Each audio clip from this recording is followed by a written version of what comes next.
Welcome in, everybody, to our pregame interview brought to you by Recruitlings. We got a JV varsity doubleheader coming up today between the Benet Academy Red Wings and the Providence Catholic Celtics. Standing to my right is assistant coach of the JV team, Craig Bears. So, Coach, big game yesterday against St. Viator. It was a big 4-2 win against one of the top teams in the CCHL. What did you like out of that game that you saw positives you could draw from? What I liked is our guys, we play at home. We defend the home ice. Our guys come out with a lot of energy in our building. They feed off the energy. They protect the home ice. And we play well here. And last night, too, we had some balanced scoring. We're getting production from all four lines. Our goalie's playing with a lot of confidence right now. That's helping us. We're in every game because of our goaltending, our defensive play. And so right now we're peaking. We're playing real well as a team. So I'm happy with the how we're coming together. Yeah, you talk about that home ice advantage. Back at Seven Bridges Ice Arena once again for a back-to-back, though. How do you deal with those back-to-backs? How do you keep the morale up and make sure guys are well-rested and ready to play? Yeah, it's tough. At this point in the season, it's a long season. It's a grind. So these games are huge games. Right now we're playing the top of the CCHL. At Viator last night, we got Proby today. Proby is always a team we get up to play. We've had some good battles with them over the last couple of years, and our guys are ready. When it's Proby, we circle that game, and the guys are ready to play today. They're fired up. Yeah, you already brought it up yourself, talking about the opponent in the Providence Catholic Celtics. This is the only team to hand your team a loss this season. What did you like out of that game to maybe draw forward into this next one, or what do you maybe think you can improve upon against this rematch against them? Yeah, I think that game was so long ago, and in fact, I have a hard time even thinking back that far. But it's hard to. We've come a long way since that game. We've grown together as a team. The guys at that point, we had a lot of new guys back then. At this point, we've kind of grown together. The guys we're playing as a team. And I feel like we've come a long way since that game. So that game to me, I discount that one because it was so early in the year, and we've played a lot. We've come a long way since. Final thoughts before we start getting action going from Seven Bridges Ice Arena. The Benet Academy Red Wings will win this game if what happens? If we get production from all of our lines. We're gonna run 4 lines. If we can get if we can all we have the luxury of having a young freshman line that comes in, and they play at a different pace. And so it's nice to have lines. We have a little bit of we're balanced, but we have different styles within each of the lines. So I'm excited. I think these guys, the young guys, are ready to play. They know about this rivalry. They're excited. They want to be a big part of it and a part of the outcome. So we're ready to play. I'm excited, Coach. Thank you so much for your time. Thanks, everybody, for tuning into our pregame interview. More on Recruitlings right after this.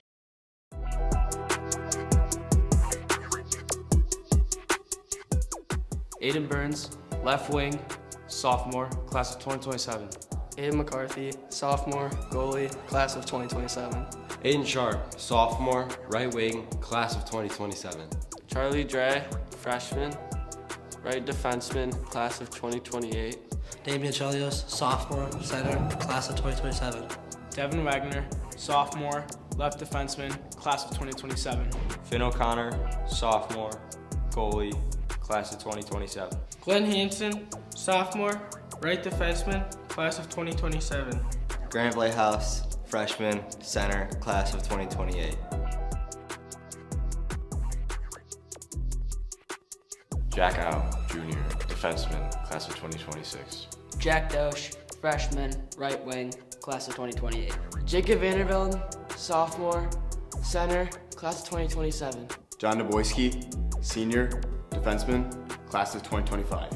Luke McDonald, junior, right wing, class of 2026. Mason Albert, freshman, left defenseman, class of 2028. Max Kane, sophomore, center, class of 2027. Nate Matuziak, sophomore, right defenseman, class of 2027. Netis Veselauskas, junior, right wing, class of 2026. Noah Watts, sophomore, right wing, class of 2027. Riley Butis, sophomore, left wing, class of 2027. Samuel Bowman, freshman, right wing, class of 2028. Sebastian Cherney, sophomore, left defense, class of 2027.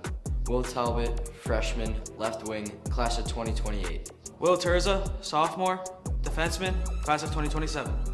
Mitch Plonka, head JV coach since 2020. Graduated Benet Academy, class of 2016. Played 3 years varsity hockey at Benet Academy under coaches Andrew Schlie and John Grusbeck and Drew Tierney. Craig Barris, JV coach since 2023. Benet graduate, class of 1993. I played college hockey at the University of St. Thomas in St. Paul, Minnesota. Coach Patrick Gill, played for John and Andrew at AWF. I also played for Lewis University from the year 2010 to 2015. Brian's Garage Door Solutions. 25 years of expert residential and commercial garage door design, sales, and service, and almost 1,000 5-star Google reviews. Tate Enterprises. Design and remodeling for kitchens, basements, bathrooms, whole house, and home additions. Max Heads Custom Kick Drum Heads. Design online, upload, create, rock. If you're in a band, you need a Max Head.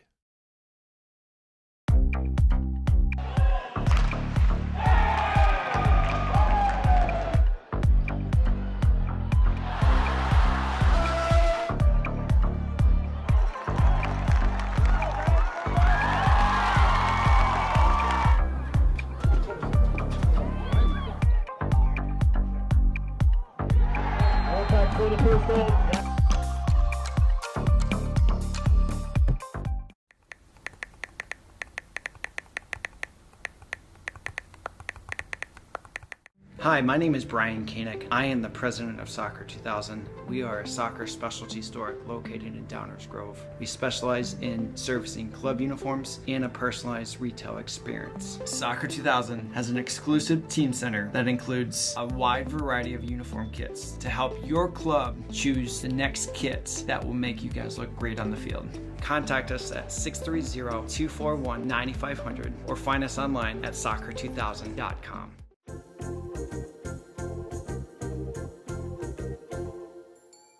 Did you know that you can advertise your business on our live streams? You sure can. Contact us about the numerous advertising opportunities we offer to local businesses during our sports live streams. Build brand awareness, engage customers, and support your local sports teams. Contact us for more information.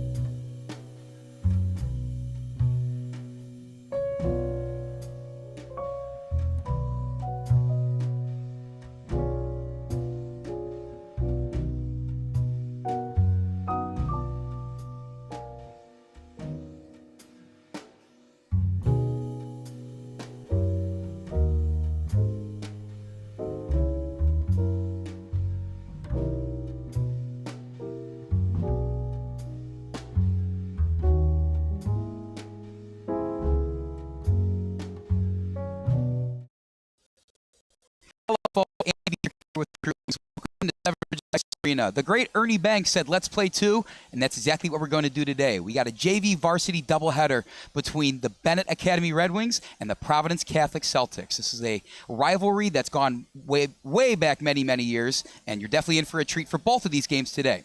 Starting off, we're going to have the JV game drop the puck first, and these two teams are going to be fighting for first place in the CCHL JV division. Start with Benet. They are 9-1 in CCHL play so far. They just had a big win against St. Viator here yesterday, a score of 4-2. Scoring that game were Wagner, Talbot, and Sharp, so look out for those names. They have an upcoming game against Brother Rice January 4th, but the game that is going on today, you just heard Coach say it in the pregame, has been circled on their calendars for a long time. Their lone loss in CCHL play this year came from this Providence Catholic team. Talking about the Celtics, of course, they're 8-1 in CCHL play. They just also won against Brother Rice yesterday on their home ice, but they come to Lyle, Illinois to face this prolific Benet Academy team today. We're definitely in for a treat. There's a lot of ceremonies. There's a lot of people in the house that you're going to want to stick around for. So let's just talk about some of the people we're going to see in the JV game real quick. Like I said before, we got some big goal scorers from Wagner, Talbot, and Sharp yesterday. On top of that, Bennett's got 3 of the top 4 point getters in the CCHL JV division. And when you look at those names, you're going to look at the man himself. Where is he? I got to find his name real quick. it's Riley Budis is up there. He's one of the top point getters, and there's a couple other guys that are going to lead on that front line. And you heard Coach say it. They're going to run 4 lines today. They're going to be deep. It's going to be a great one in this one. And Providence Catholic is no small task to defeat either, handing Benet their only loss. So with that being said, the Zamboni's out in the ice, and the music's starting to get hot. So we're going to take a short break. We're going to be right back with some JV hockey action here on Recruitlings. Brian's Garage Door Solutions. 25 years of expert residential and commercial garage door design, sales, and service, and almost 1,000 5-star Google reviews. Tate Enterprises. Design and remodeling for kitchens, basements, bathrooms, whole house, and home additions. Max Heads Custom Kick Drum Heads. Design online, upload, create, rock. If you're in a band, you need a Max Head.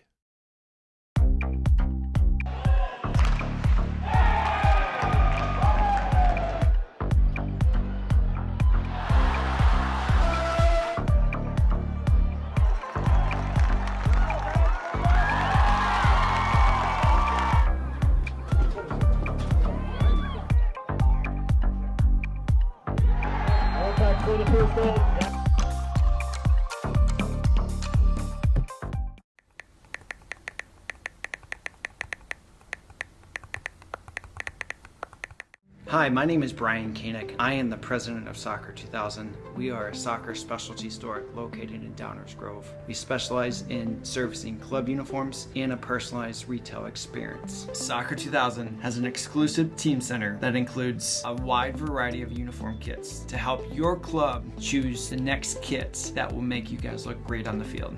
Contact us at 630-241-9500 or find us online at soccer2000.com.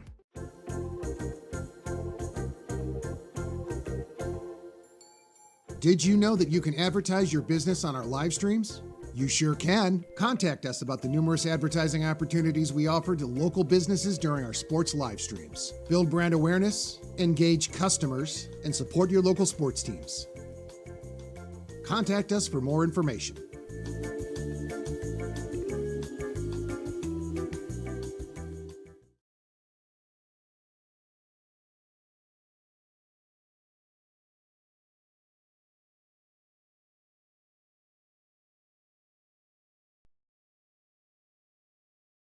I knew the minute I walked in the door I wanted to be a Red Wing. I could just feel it. At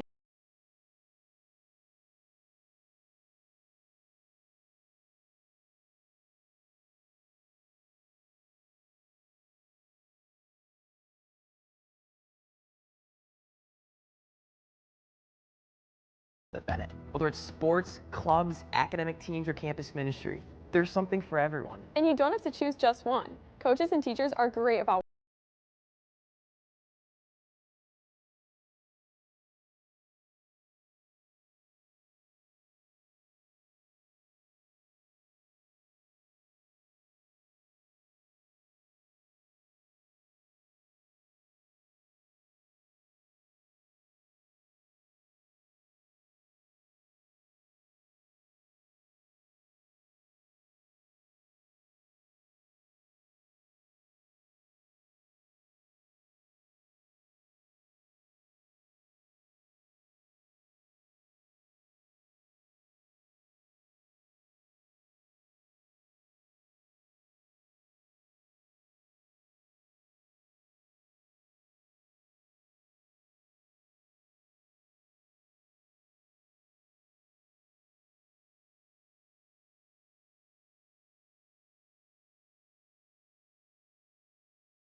Live from Seven Bridges Ice Arena in Woodridge, Illinois, it's Benet Red Wings hockey versus Providence. Livestream brought to you by Recruitlings. Here we go!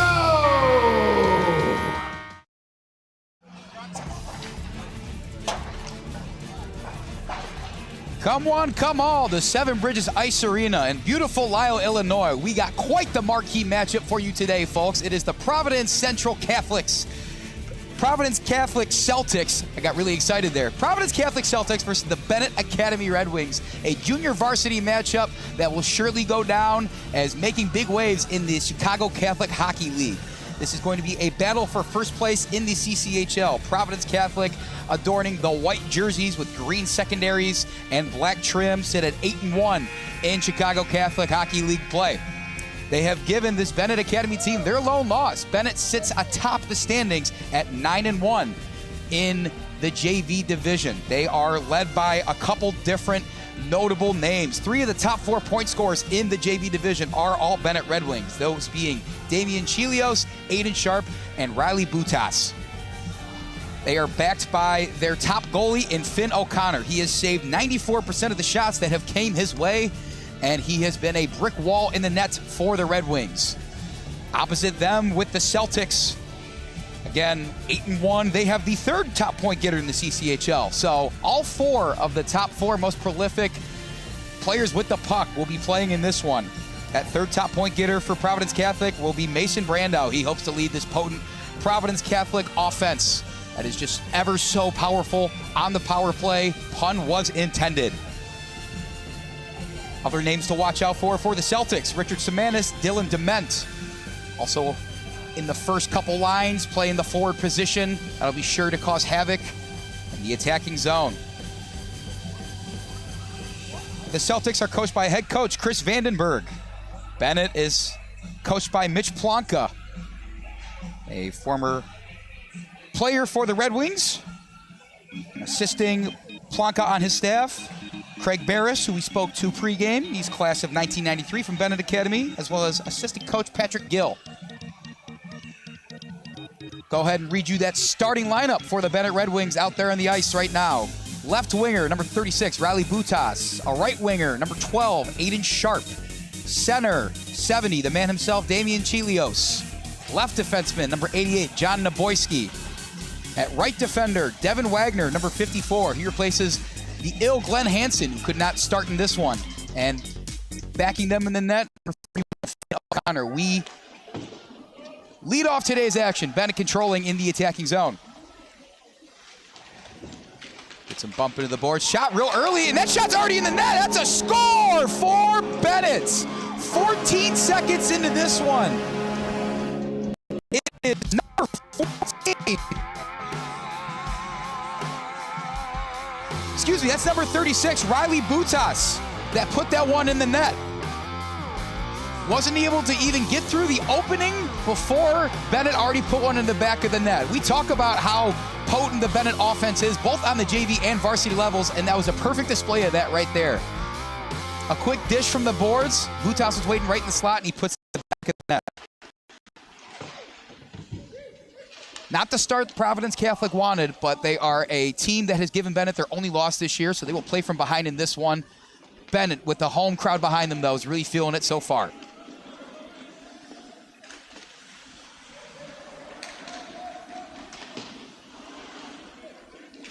Puck finally gets past the blue line. That's Sharp controlling. He'll dish it around. Chasing his Butas again. Already looking for his second goal. He blocks the clear attempt, sitting by his skates, working on the boards. Fished out of there. That's Sharp. He'll kick it back out towards the net. That one's also in! Benet scores!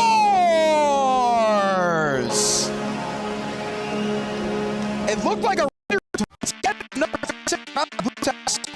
one-timer came all the way out. It looked like that was Aiden Sharp.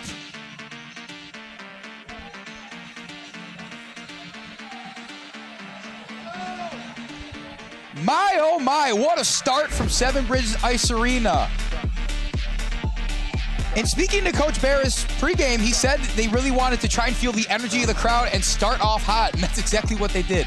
58 seconds in, and Benet has a multi-goal lead. Could ask for a for the Red Wings. They hope to still contain this Celtics offense that can get going at any time. And looking back at that goal, once again, just a beautiful redirect by Butas off the one-timer from Sharp. Puck came in sizzling, and Butas was there to get in front of the goalie for the Celtics. That being number 41, Aof McGee. Seen 2 shots go past him into the net already.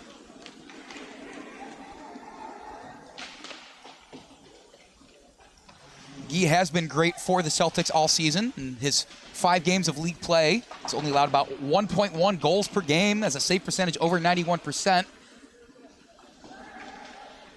Rough start to this one for the Celtics. Certainly something to discuss as the game goes on. But right now they're on the offensive. They're trying to get this one in the neutral zone. Bennett's just going to dump it back. Do we get a line change? Not a full line change. Vasilakis comes out. Replacing him is Talbot. Albert skates backwards. Outside of those 2 Bennett goals, much of the game's been played either in the neutral zone or right in front of the Celtics net. Going to get a couple line changes here. Couldn't quite get a stick on it, the Celtic defender.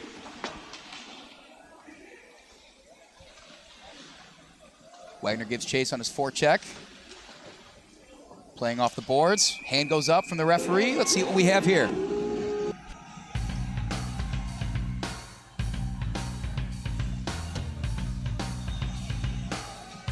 First stoppage of play, 12:23 to go in the first period. Bennett leads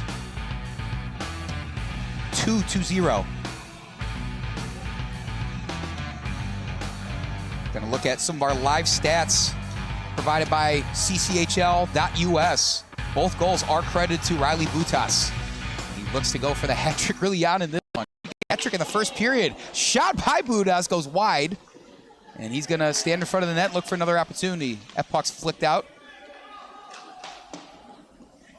Going around the horns, Vasilakis. Sharp, controlling, looks towards the net, shot. Butas goes off of him. He's going to redirect, go back out. Vasilakis, right side.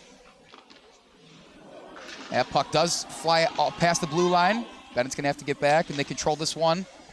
They have controlled the time possession greatly. It's only been a couple minutes, but everything's coming up the Red Wings' way. And so that penalty that we have on the Catholics that is given Bennett their first power play of the game goes on William Wagner for a roughing penalty. So he will spend 2 minutes in the box, and of that, there's still 1:10 to go. Puck sent way down.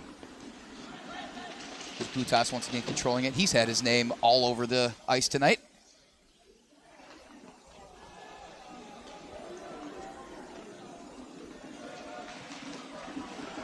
Big hit going down. Bennett skater. Providence Catholic likes it. No dice and capitalizing on any opportunity, though. 11:06 to go. 42 seconds left on the power play for the Red Wings. Providence Catholic wisely just kind of flicking it down, icing the puck, trying to avoid disaster of a third goal less than 5 minutes into this one. Well, they remain on the offensive to maybe put one by O'Connor for a shorthanded goal. O'Connor does not freeze that puck. He's looking to be aggressive with his skaters. Coming up now, center, putting the moves on, shoots off of the blocker. And out, wow. McGee keeping his head in the game, not letting the past ones get to him, and that was a big stop right there that could have just really put this one in a much different place than the Celtics wanted to. They get a quick steal coming back the other way, putting the pressure on right towards the net, smothered up by O'Connor. It's going to deflect. He's going to pass it back out, and Red Wings cannot get it out of the zone. Left side, flicks it towards the net. That puck just sitting there. O'Connor does smother it. Stops play with 10:01 to go. We'll get our first faceoff right in front of O'Connor and the Bennett net.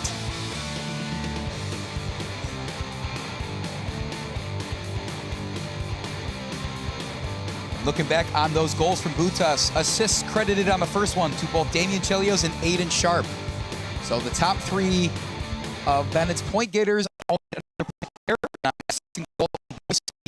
Neboyskey is credited with the assist there. Wonderful stuff from Benet. They're just keeping the pressure on. Big hit absorbed by Vasilakis. That was Noah Watts of Providence Catholic putting the big hit on.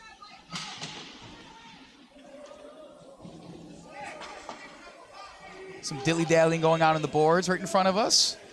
A couple defenders trying to work the boards. Puck squirts out. Fans want perhaps a slashing call, maybe getting in on the hands there, a couple guys, but to no avail. Providence Catholic controlling. Left side. That was Gabrisco with it earlier. He still controls it. Shoots, blocked. Way to get in there. That was Watts for Benet.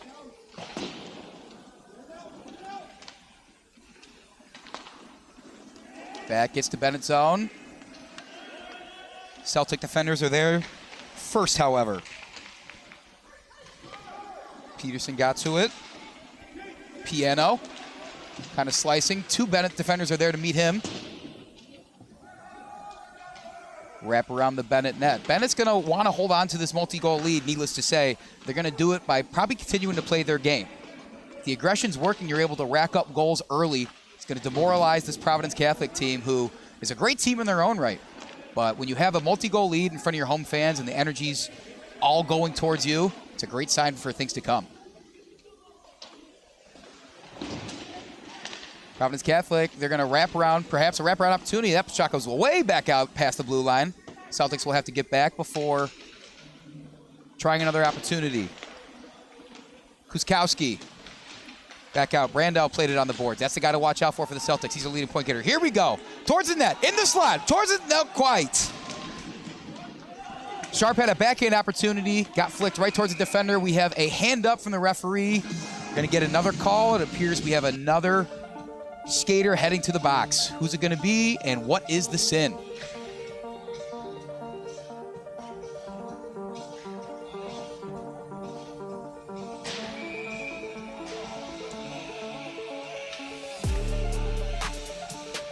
.7:55 to go in the first period. Providence Catholic escaped that first power play of Bennett's unscathed. Can they do it once again?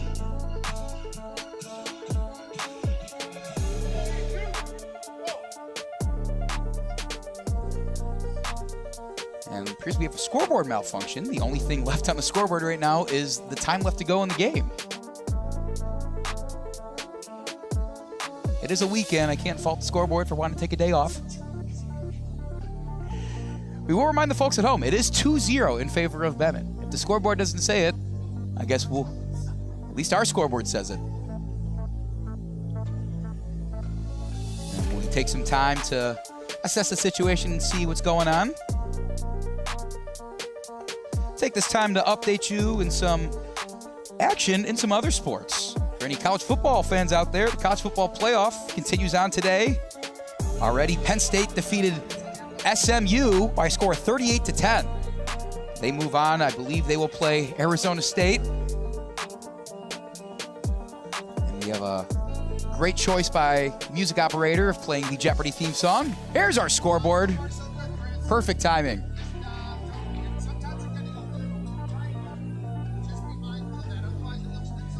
It's always something new at Seven Bridges Ice Arena when it comes to these CCHL games. We do have a packed house in here. Maybe the scoreboard just wasn't ready for its big break. Maybe the lights were too bright, something of the sort. However, we are going to get action resuming. 7:55 to go. Bennett's got a power play for the next 2 minutes. They cannot control the face-off. Can't keep it in the zone. They'll try again. Skating backwards, looking for someone.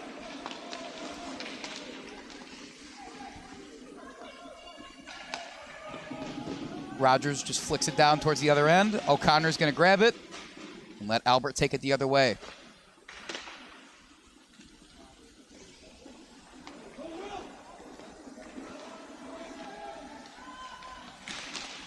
Getting in on the action.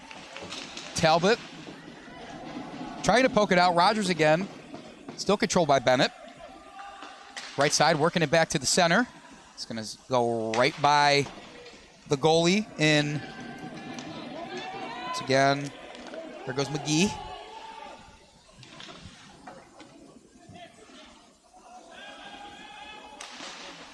Less than 7 minutes to play. Half the power play has been vanquished. Can Providence Catholic keep it up? Even if they do, though, they still face a 2-goal deficit. Benet with the puck in their possession, skating through neutral ice. Heading towards the net. Oh, bouncing around a little bit. Ping pong action. Providence Catholic able to send it down. Get a couple substitutions for the last 40 seconds of this power play.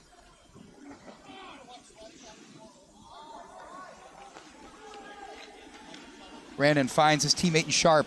Sharp skating towards the center. Wise had to wait for Vasilukas to get back onside. Back over is Randon. To the middle. Kind of jukes, shoots. Deflected, 45 of the Celtics. Wilda got in front of that. Shot by Sharp, goes wide right. This Benet team has so many weapons, it's hard to have a defender in every single one. Sharp's just one of the guys that you need to have eyes on at all times when he's on the ice. And here he goes again. Spins, backtracks, great backhand to Vasilukas. The defense was there from Egan.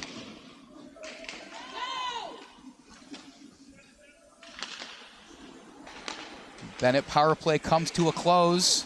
No harm, no foul for the Celtics. Is it their turn to get something going offensively?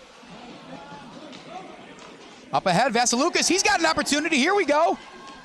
He's gonna kick it back out. Left side, shot by Budas, drops. Ooh, kicked right back out. Number 78, Peterson, got there. Unable to glove it was McGee, but Peterson coming up big, being at the right place, right time to avoid further disaster. Butas has his stick go flying in the air.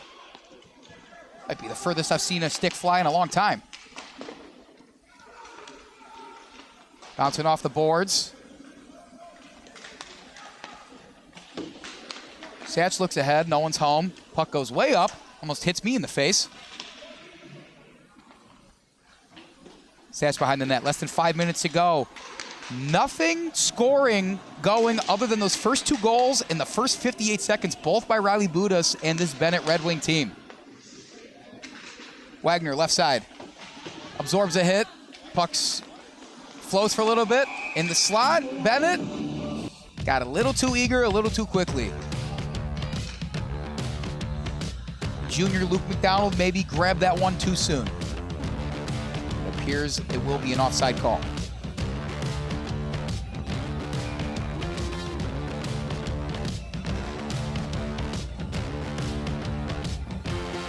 Stepping in to take this face-off, it's Vandervelde of Benet. He does fight for up against him.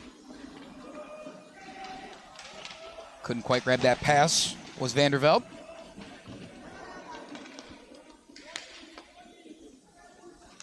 Referee says no icing. Terza, wrap it around to McDonald, see what he can do with it. No one hits that. And back out in neutral zone. Celtics have only had a handful of quality offensive opportunities today. Tide will certainly have to turn if they look to get back into this one. All it takes is 1 goal to make this just a 1-goal game. Benet back on the offensive, towards the center. Vandervelde, maybe a near slashing call, kind of held back on his stick right there after not quite getting his stick on the pass. Bouncing puck back towards the Celtics defensive area by the net.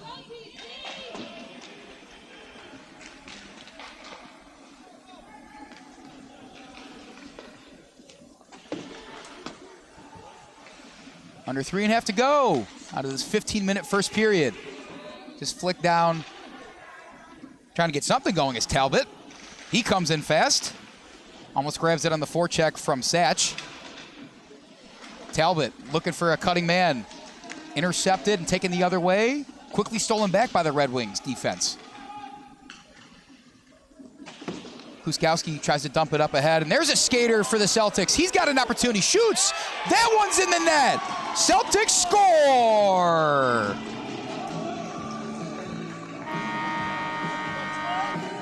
With 2:55 to go in the first period, this is the most hockey game now. Dylan puts one left side of the net, right by the goalie in O'Connor. Make this as a 2-1 Benet lead still, but a big goal to dig the Celtics out of a multi-goal deficit that they faced in the first 58 seconds of this one. Got the puck in open space right in front. When you have a 1-0 opportunity, Dylan DeMent's one of the guys that'll certainly make you pay more times than not. How will Benet recover from this? Controlling the puck. Rannon, spinorama. Back out. Cerny towards the net, not quite. Able to be cleared, keeping it in. Great job by Watts to keep it in, but heading right back the other way. Here comes the Celtics offense. Reynolds back out. Here goes Benet. Rannon falls, unable to control it. Baston. Neutral ice. No one's really gotten a good possession since that goal. Some back and forth action, but Bennett's got an opportunity here. They enter it in the zone. Towards the net, gloved easily by McGee. It was not the ideal start you want in a goalie. 2 goals in the first 58 seconds that went by McGee. But the tides have certainly changed here. Bennett's continued to put pressure on, to no avail. Sure, those first 2 goals went in the first minute of play, but another big McGee, kind of going up top after the top shelf attempt by the sophomore Devin Wagner of Benet.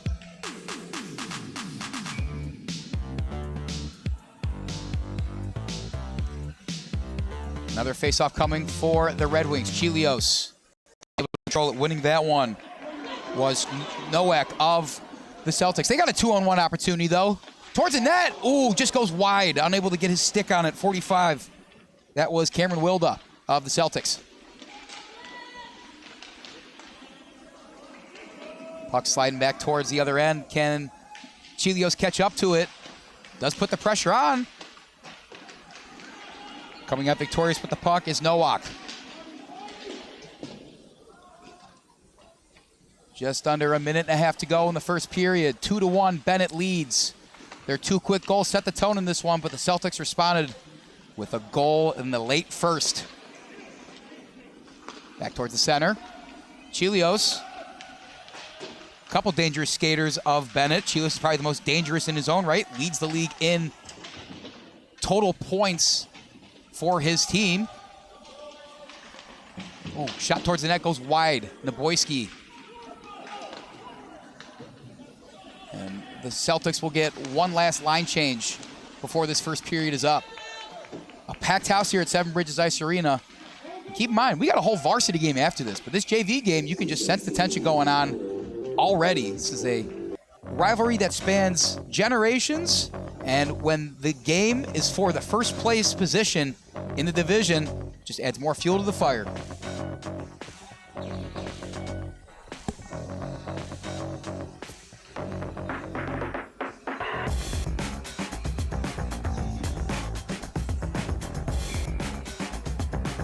Goalie for the Providence Catholic Celtics. McGee faces another face-off right in front of her. Piano Celtics win that. Puck flies to the opposite boards. And here we go. Piano able to keep the puck away from the Benet defender. Slices, dices to no avail.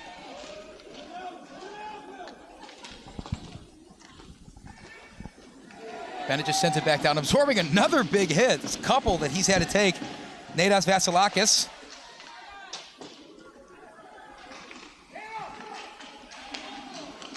But he comes back, absorbing another hit, grabbing the puck. Last 10 seconds of the first period.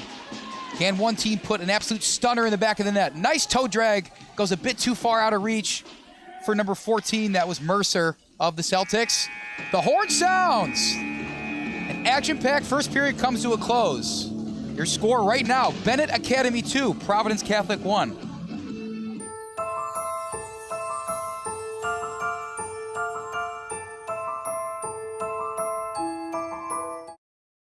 Brian's Garage Door Solutions. 25 years of expert residential and commercial garage door design, sales, and service, and almost 1,000 5-star Google reviews.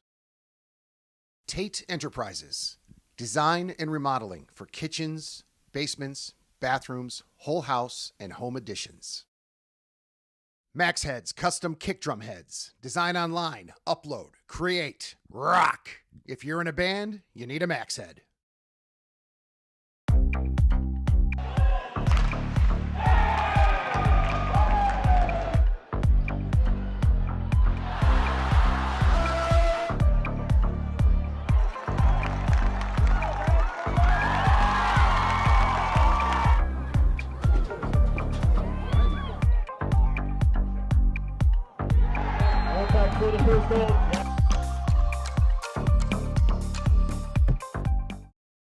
Like switch it a little better.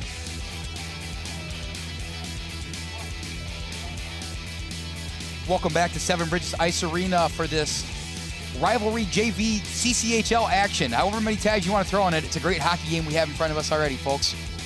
At the end of the first period, the score is Benet 2, Providence Catholic 1. Those goal scores for Benet in the first 58 seconds were both by Riley Butas. He was assisted by Aiden Sharp, Damian Chilios, and on the second one, it was John Neboyskey that helped Butas redirect it into the net.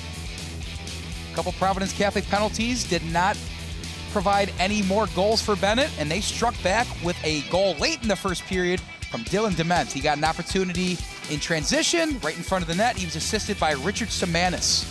Those are two names to watch out for Providence Catholic. A couple guys on both teams that need to have eyes on when they're on ice. Go ahead. First man there is number 2, Trent Reynolds of the Celtics. Reynolds again. Looking for Wagner on that right side. Wagner already saw time in the box, but has been key in holding this defensive line up for the Celtics. Playing off the boards. Big hit! Oh, goodness gracious. Ran in absolutely sent Nowak head first into the boards. It was a clean hit, but got to be scared if you're Nowak's family right there. That was a hard hit to take right into the boards. He's all right, though, and we play on. Celtics on the offensive end. They're going to wrap around. Who's over there to grab it? That's Baston. Right towards the net, gloved easily by O'Connor. When I say easily, it's not an easy save. But Finn O'Connor all season, being the man between the pipes for this Benet Red Wing team, has shored up their defense even more than they already have. Benet in their 10 games in the CCHL, this Benet JV team, 65 goals for and only 14 goals against, and a big reason for that big goal margin. We already talked about their offense, but O'Connor is just a brick wall back there. Dement's already on the board today. Kicks it. Back to Peterson. He fires towards the net. Bounces off a couple defenders and a couple skaters for the Celtics. And it's fed back to Peterson. Not the same fast start we saw in the first period as both teams seem to be settling in, but here's an opportunity here. Samanis, right towards the net. Is it smothered by O'Connor? Indeed it is.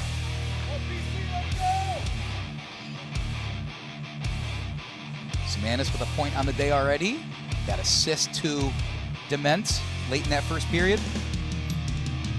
Check out our goal cam for this face-off. Quick one-timer. Dement to get to the board again, but O'Connor head on a swivel, there to swallow it up. I think if you ask coaches of either of these teams, shots on goal is the name of the game at this level of the sport. The more shots you get on goal, something's bound to break through. Regardless of quality of shot, if you put shots toward the net, things will happen positively.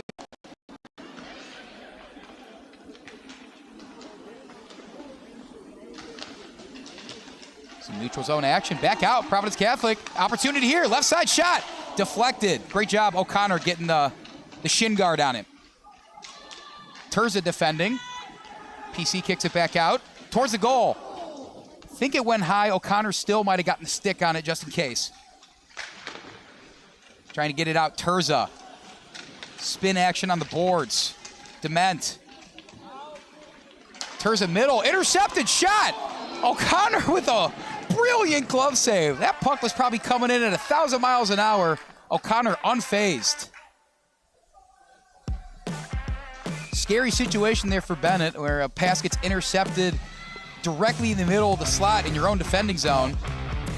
But O'Connor's there to correct any mistakes, and Benet with a quick line change and be right back at this. Vanderveld. Now when he face off, but Benet will take control of the puck early. No, it is controlled by the Celtics. Vanderveld tries to get it around. Second period, Providence Catholic coming out fighting.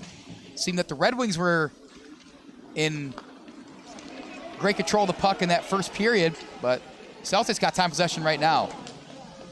Pass attempt right side, big hit, absorbed. The Celtics right back the other way, moving past the blue line, staying on sides, goes towards the net. Dry redirected it left of O'Connor. Kuskowski. Up ahead, Rogers unable to get it. Falling down, getting back to his feet for Benet. That's Dry. Not a bad idea for the Celtics, just putting it right in front of the net, but Bennett's right there to grab it and take it the other way. Maybe a dump and chase opportunity. Will we get a couple subs for Benet? Yep, coming into the game, number 54, Devin Wagner.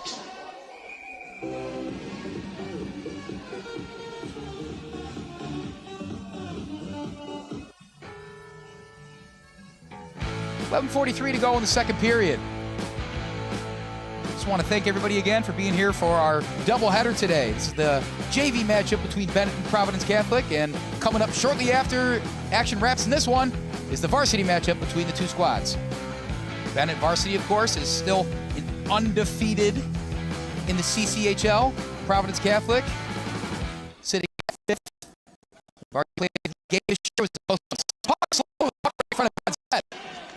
Wagner's going to take it. Gets it stolen from him. Possible breakaway here for the Celtics. Mercer shoots, scores!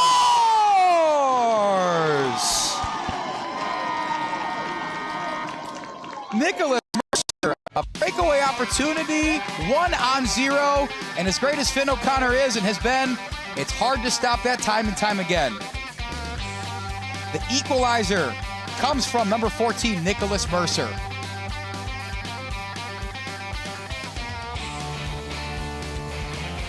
Try to take a look back at that play to see how Mercer was able to get in such open ice, but anywhere you slice it, that is a huge goal to put Providence Catholic right back in the driver's seat now. A disastrous first minute of the game has turned to them carrying all in the middle of the second period. We get a stoppage in play.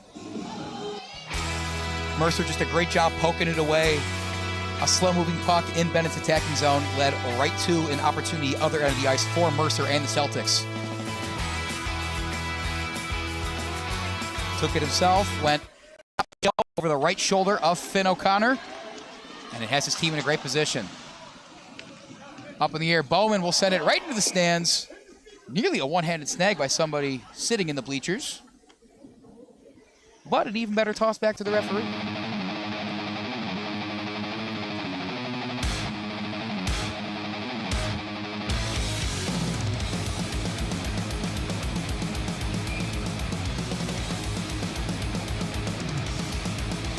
Another check-in on some other sports. Those of you that were tuning in college football playoff, I already said that Penn State handled SMU by a score of 3-10. Texas Longhorns are up 14-7. So we almost get a puck sitting right there in the crease in front of Bennett's net. The Texas Longhorns lead the Clemson Tigers 14-7, middle of the second quarter. And as for right now, we're focused on hockey. And both teams trying to pull ahead after this one has gone wildly back and forth with 2 initial goals from Benet and then 2 unanswered from Providence Catholic to tie it up. Dynamics definitely shifted within Seven Bridge Ice Arena. Celtics offensive opportunity. Dement couldn't get it to his teammate Brandow cleanly. Brandow's the one guy that has not gotten his name in the stat sheet yet, but that is sure to change. He's one of the top point getters, goal scorers, and assisters in the CCHL. Sharp, an opportunity. Can he catch up to it? No one able to get their stick on it. Goes back to Sharp, stays onside. Up to Chelios. Broken up by the Celtic defense. Terza fighting for that puck. Him and Mike Egan went at it right around the blue line. Gonna stoppage and play.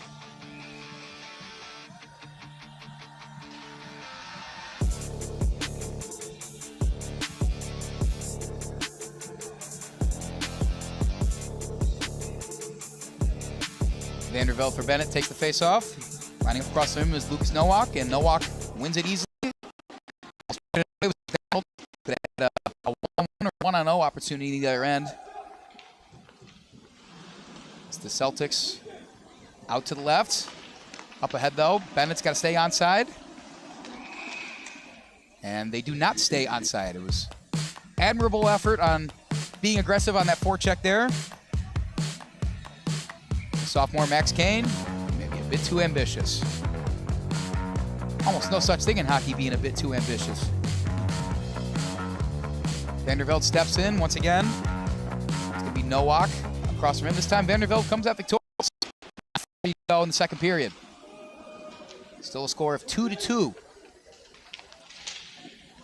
Towards the net.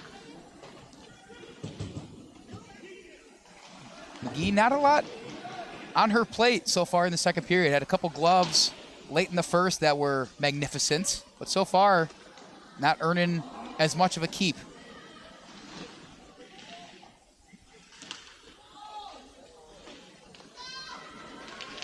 Puck goes towards the net, sails wide. That was Vanderveld, who in this line right now is leading the offensive charge. Watts absorbs a hit, tries to wrap it around. Celtics unable to get it out of the zone right now. Benet keeps it in, puck goes towards the net. Flinging it there was Dry. Bouncing off the boards, puck finally out of the zone for Providence Catholic. Bennett's the first to it though.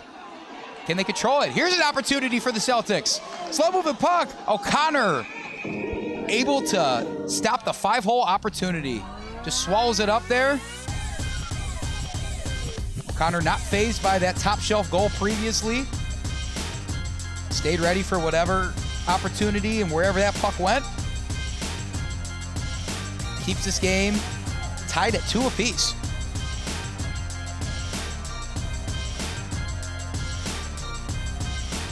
This time stepping in for the faceoff. Waiting for that victory there. Left side, distant up to Rainin. They're out in transition. Oh, right at the net, right in front of the goal. Was that puck saved? Magnificent glove save. McGee, the netminder for the Celtics. Said before, hasn't had a lot of opportunities in this second period to make a save, but that was a brilliant one right there. It looked like the freshman Sam Bowman had an unabated shot to do some damage, but McGee holds strong. Celtics having some trouble getting the puck out of their zone. Still, no goals allowed since those first 2 by Benet. Shot, puck sitting around in the crease, body's flying. Squirts out, Benet will reset. Neboyskey, up ahead, right side, ooh. McGee wasn't covering that side of the net. Scary moment there for the Celtics.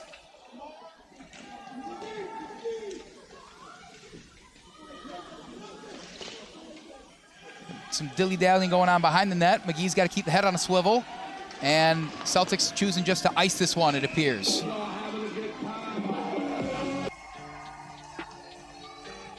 The Providence Catholic faithful is in attendance today, and they are loud. They are invigorated by this comeback effort we are seeing mounting already. And despite icing the puck there, it does seem like the right call to do. And the Celtics team has been winning a majority of faceoffs. They just need help getting it out of the zone right now and getting back on offense. We've seen how dangerous their offense has been and can be. Still a tie game, 7.5 to go. Can Celtics get anything going? They still got the puck right in front of the slot, 2-on-1. Deflected, great job. That was William Terza stepping in front, maybe getting a skate on it.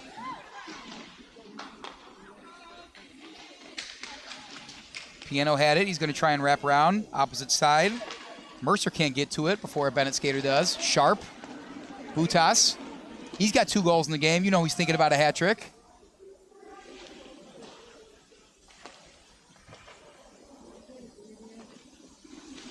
Trying to get it up ahead, but Sharp was there for a block and just dumps it back down into the zone.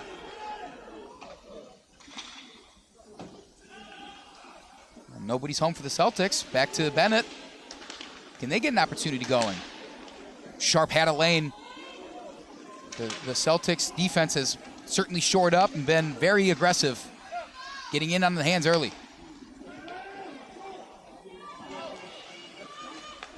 Terza, Sharp at the blue line. Another flying puck favors the Celtics.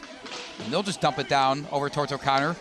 Almost a swing and a miss from the stick, but great job just getting it out of that disastrous area right in front of the net and in the slot area. 6 minutes to go in the second period. O'Connor, maybe he wasn't ready for that one to come in so fast, but does glove it. It's a great idea because number 24 of the Celtics, Mason Brandow, their most prolific scorer, was coming in hot.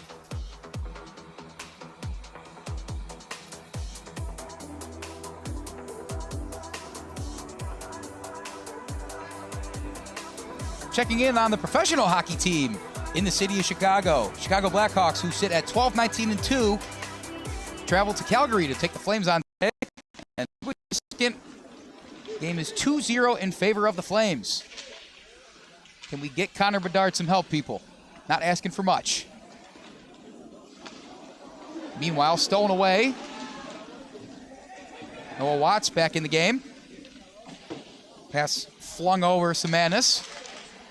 He falls down. Vandervelde laying the wood right there, and he comes up with the puck.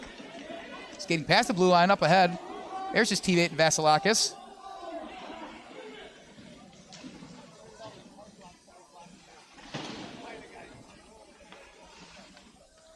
Vandervelde waits. Puck squirts out, left side. Oh, sitting right in the crease after being flung towards the net. Is successfully cleared by the Celtics, but they still can't get it out of the zone. Keeping it in is number 14, Koehn. Flying in the air right towards McGee. Under 5 minutes to go, but man, this is the atmosphere in here. It certainly feels like this next goal is going to change the dynamic in here greatly. Maybe a bit early to say it might be the game-winning goal, but don't tell that to either of the dedicated fan bases in here. Any goal matters right now. Puck flies way over. No walk at it. We're going to get some subs for the Celtics. And the Celtics could not have played that one. Would have been offside.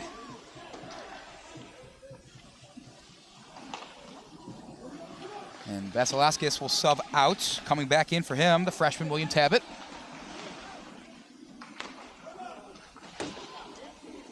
Dishing it to the other side and absorbing that. Here comes Wilda.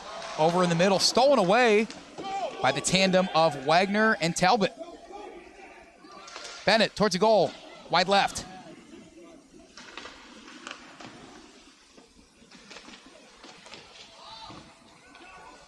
Bennett looking better in the time possession in the second part of this second period. Not a whole lot of shots on goal right now. They're going to play some patty cake behind the net. Who's going to come up with it?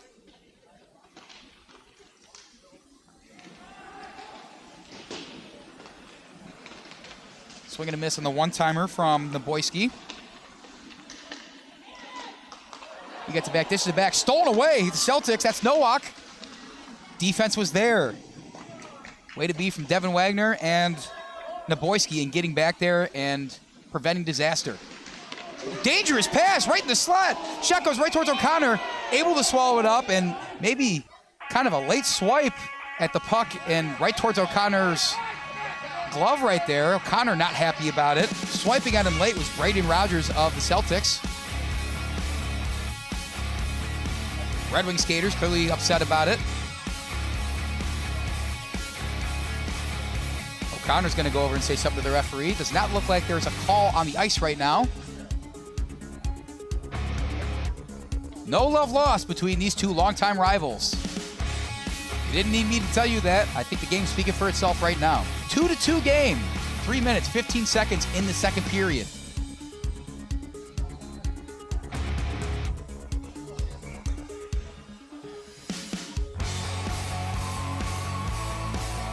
Two referees are dealing with the situation. It appears it has been dealt with. Chelios taking the face off for Bennett. It is Randolph to come towards Chelios back with it. Tries to get it out. A couple skaters touched it. Can Sharp be the first one to it? Arriving first was Peterson of the Celtics. Slow moving puck. Neutral zone, past the blue line, staying on sides, falling down, but wrapping it around to his teammate. I think that was Peterson once again. Deflection, left side, heading towards the net. Redirect opportunity, no good. by Brandau. It was deflected. Chelios and Terza, good job playing defense there. And as time ticks on, I might take back what I said earlier. It does seem like whatever puck lands in the back of the net first, whichever team puts it in, might be the game winner. Shot goes wide. O'Connor did not get his glove on it, didn't need to. Butas kind of set the pick for Sharp to get the puck. He stops and starts.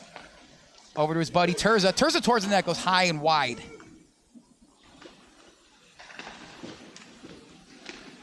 Oh, right in the slot. 14, trips. The hand goes up. We're going to get a call. Skating off is O'Connor. They're going to try and take advantage of this. But play is stopped. Certainly a penalty coming the Celtics' way.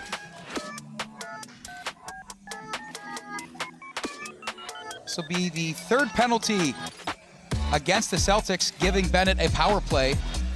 No goals have gone in during those first two power plays. But with the aggression and the variety of weapons the Red Wings possess, giving them a man advantage is never a good idea. And it is going to be number 55, Michael Egan, seeing some time in the box for the Providence Catholic Celtics.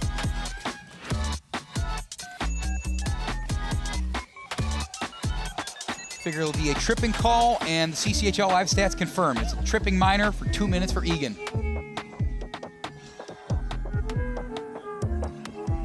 Big face-off for Benet. They got 2 minutes of the advantage. To the end of the period here. Go into the locker room, up a score. It bodes well for their future. Left side. Still with it. Rainin back towards the middle. Great way to keep it in, Rainin. Just kind of getting his paw on that puck and putting it back down. Right side, Talbot looking for someone. Wagner towards the net. Just off the forearm, it looked like, of McGee. Talbot looking for someone to pass it to. Rainin's going to wrap around. Looking for someone to center it. There's Wagner. Bennett's going to take their time with this one, make sure they get a couple good quality shots, it looks like. Don't want to go in with reckless abandon and ruin a good offensive opportunity for the next minute and 3 seconds on this power play. Left side, Talbot. Pump fakes back out to Wagner. Wagner deflected. Talbot and Wagner are working this. They're really trying to work inside to their teammates in there. Bowman's eager to get in on the action alongside his other teammate. It looks like that's Vasilevskis. Wagner towards goal. In front. Ooh, dished right back out. Rainin. Wagner right side. And big time deflection. Puck's going to trickle all the way back to O'Connor to the other end of the ice. 20 seconds to go in the period. 23 on the power play. Big time up ahead. And he was offside. A risky line change from the Celtics. Almost spelled disaster for them. But getting just past the blue line and going in an offside call the other end. I think that was Riley Butas who maybe skated a bit too far. Can't blame him or the Benet team for seeing the opportunity in front of them and trying to seize it. They still have 20 seconds in the power play, but right now they got to work the puck all the way to their attacking zone. The other end, Neboyskey. He's going to look ahead to try and make a fast break at this next 8 seconds on the clock. 5, 4, 3. Anything going for Benet. The puck's going to slowly skate through the neutral zone. And they'll still have 3 seconds on our power play coming into the third period. But for now, a tumultuous game so far. At the end of the second period, your score, Benet 2, Providence Catholic 2.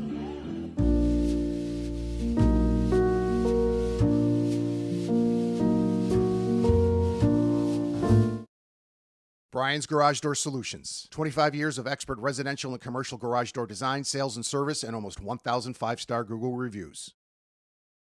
Tate Enterprises. Design and remodeling for kitchens, basements, bathrooms, whole house, and home additions. Max Heads Custom Kick Drum Heads. Design online, upload, create, rock.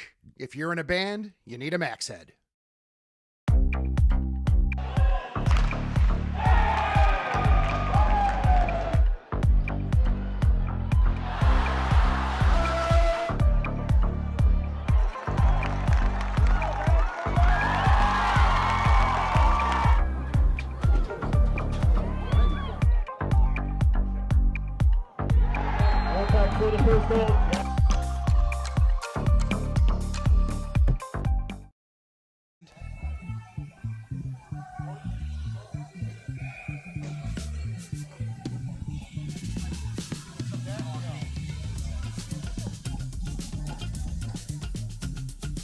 Welcoming you back to Seven Bridges Ice Arena for this marquee matchup between the Benet Academy Red Wings and the Providence Catholic Celtics. This JV matchup, while it might be junior in the name, has been anything but. This has been an action-packed 30 minutes of hockey with 15 more coming your way. Quick recap of the action if you're just joining us. Benet with 2 goals, both by Ryle in the first 58 seconds of action. And slowly working their way back into it has been this Celtics team. Those goals from the Celtics coming from Dylan Dement on a 1-on-0 opportunity late in the first period, and then Nikolas Mercer on a similar looking goal on the other end, halfway through the second. That's all the pass now. Back to 15 minutes. Go one. Celtics coming out fast. Puck easily vacuumed up. The man in the net, Finn O'Connor. O'Connor's only a sophomore, but the prowess is clearly there. If the varsity team didn't have such a deep goalie room with Ben Ciesla, Ava Christensen, and Joel Koehn, you might have seen some time there already, but his time will come. Look forward to seeing O'Connor and that team play much longer into the future.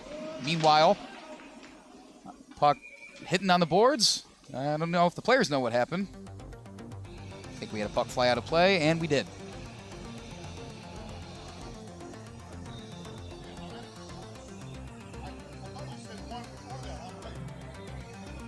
Referee exchanging some words with Piano of the Celtics. Play on.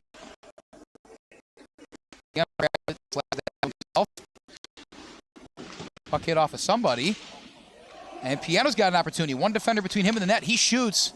Blocked successfully by O'Connor. And heading directly back on the other end. Benet with an opportunity. Puck goes way up in the air. No one knows where it is. Piano's the first one to grab it. He's going to head left side towards the boards. Trying to get it back to the center in the slot.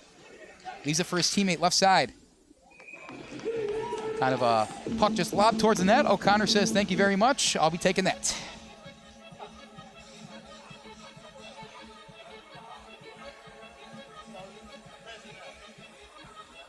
Some more Chicago sports action coming up for you big-time Bears fans. Whether you like it or not, they will be playing football tomorrow. They host the Detroit Lions at Soldier Field. Regardless of how good both teams are, it's still a in-division matchup. Sure to be great. Meanwhile, Benet opportunity. Dishing it back out. Shot on goal. Blocked successfully by McGee. What an opportunity for Benet, but McGee's able to vanquish such an opportunity. Getting it back out, maybe going for an icing call, and the hand does go up. It will be an icing, yes. Would have been quite a turn of events in a couple seconds if that puck did not get iced. Benet had a slow-moving puck right in the crease. It was either Butas or number 55 Watts that had a chance to put that one in, but McGee's really shored up defense since giving up those first 2. You have to give credit to the resilience of this Celtics team. 2 goals in the first 58 seconds. I mean, overcoming any multi-goal deficit is no easy task, needless to say. But when the energy shifts that early on, being able to come back and put yourself not only in a position to contend, but a position to win this late, there is something to say about the toughness of this Celtics team. Bennett's going to test everything that they have, though, as they keep it in the zone. Stealing it, maybe with a chance going the other way. Number 6, Wagner, towards the net. Still nothing brewing. No scoring for the last probably 15 minutes of action in this one. Waiting to go in, and then going in is Wagner. He falls, stolen away by Benet. Can they do anything with it? Trying to dump it down was deflected. Looks like Brandow, who still doesn't have his name in the stat sheet, could change at any moment. Shot in front. And right between the 5 hole. O'Connor is there. Scoreboard reads 1-2-3-4, 12:34 left to go in this one. It was a tale of 2 different periods early on in this one, but that's why we play 3. Who's going to come out with the most likely game-winning goal, whatever the next one is? Both these teams just so prolific offensively. Both are so high because they back that up with magnificent defense on the other end. When you have that immovable object against that unstoppable force, which one will give first? Neboyskey keeps it in. Puck flies out over Kuskowski. Up to his teammate. In the middle, Dement, 1-0. Great defense. Chasing him down was Talbot, and then O'Connor stepping out to block any sort of opportunities for Dement to get his second goal. Puck flies right of the net. Out there in the slot. Ooh, dangerous opportunity. Puck flying everywhere there. Diving in the crease to try and put that one in was Brandow. And all the way back, Bennett with an opportunity. Shot. High of the crossbar.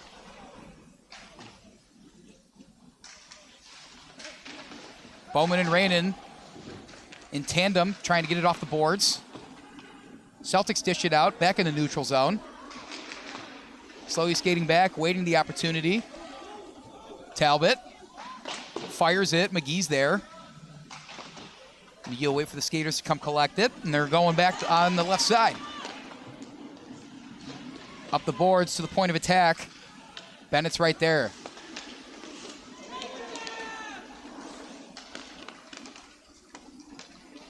Neboyskey right side, front of the benches. Puck will wrap around behind McGee. Remaining somewhat aggressive on the forecheck is Ryle Butas. Aside from trying to get his hat trick, I think he really wants to get that game-winning goal.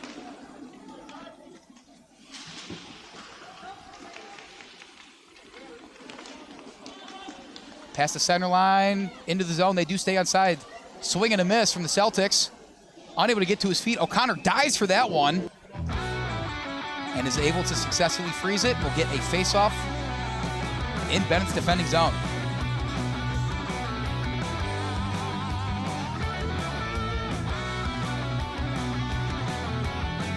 Something to already take away for Bennett in this one is their ability to remain disciplined.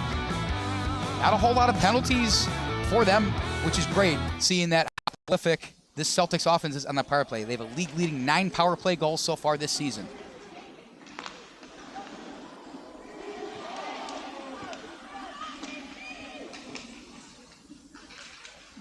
Chelios right side.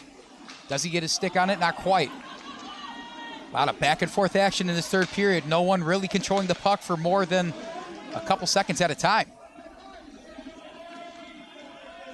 Skating back to collect it. I believe that was Baston. Chelios tries to send one towards the goal.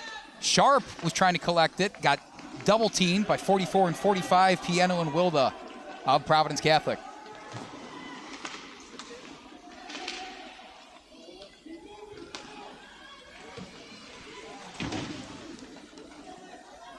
Centering, skating, Piano.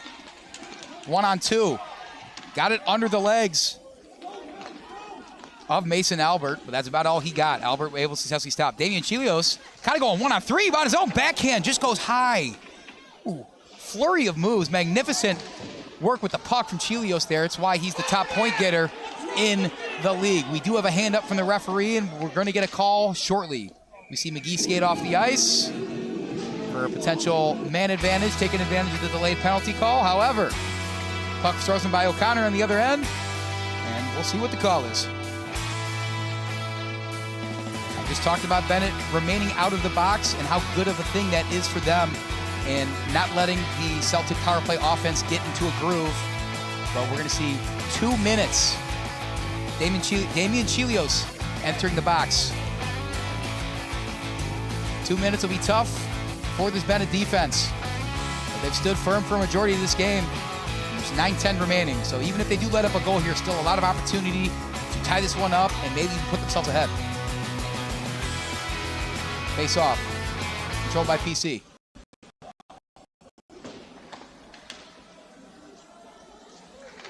Skating around towards the net, deflected. O'Connor going to go off left side. Rainan's over there to defend. Shot went right through the middle. No one's there in the slot to grab it. Ooh, almost a one-timer big time. That was from Dement. That would have been his second of the day. Semanis controls, back out. That puck does go in! Providence Catholic scores! It was only 30 seconds in, but it looked like they were playing a patient brand of hockey. And they got a great opportunity there. Trent Reynolds at the top of the slot near the point, almost by the blue line. He sent that one flying to the left shoulder of Finn O'Connor. And when you're at a man disadvantage, it's going to be hard to stop goals from going in, and only makes it harder when Providence Catholic is the one doing the shooting. That now makes it 3-2 in favor of the Celtics. They have scored 3 unanswered after the 2 in the first minute of the match.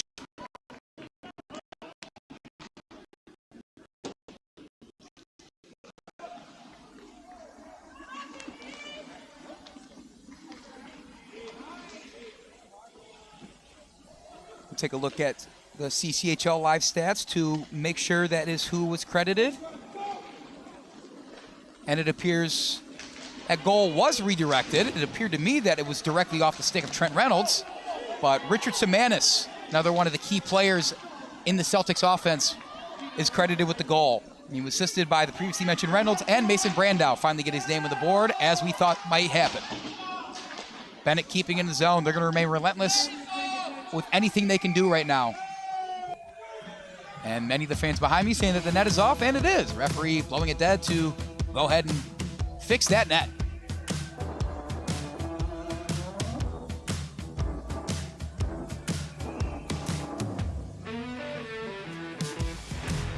Seven minutes, 51 seconds remaining.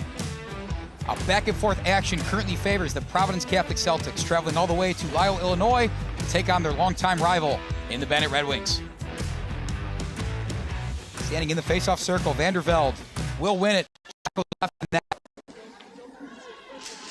McDonald trying to get that equalizer. Vasilevskis. Great job keeping the zone for McDonald. Deflected by the Celtic defender in Mercer. Staying in the zone, finally getting it out. Providence Catholic doing a much better job of containing the relentless offensive pressure from the Red Wings, getting the puck out of the zone much easier than they were in that first period and then late in that second.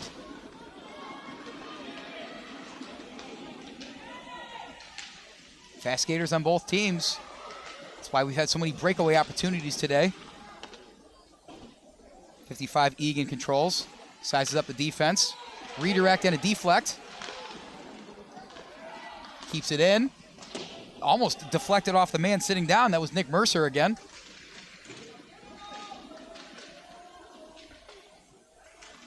Piano's fighting for it.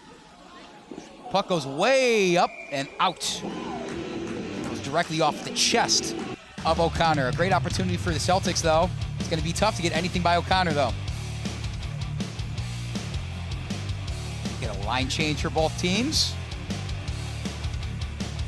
On the ice for Benet, we got number 2, William Terza.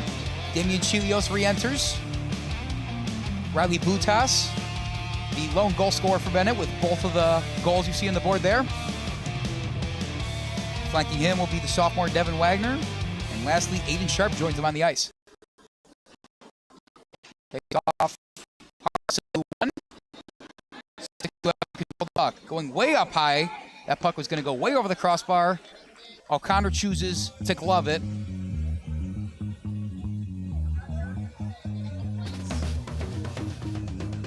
Not a bad idea from O'Connor. That puck was going to go way high at the crossbar, but the face-off right in front of the own net, knowing how great his skates are in front of him, I'm preferable to an opportunity now back to try to be aggressive on the sport. Keep him down. Not coming right back the other way. Rogers skating through 2 Benet defenders who just absolutely swallow him up. Oh, lane opened for kind of a back pass on that right side, on the right side of the slot, to no avail. Attempted toe drag. That was Sharp, right in front of the net. Butas once again, back to Sharp. He's going to kick it around. Puck doesn't come all the way around like he thought it would. Wagner's going to have to wait to get his team back on side. They do. Pass intercepted, but quickly taken back. Dishing around, absorbing the hit. Damian Chelios. And unable to keep it in. Came right his way was Wagner. He'll skate back to grab it, but not before we get an icing call.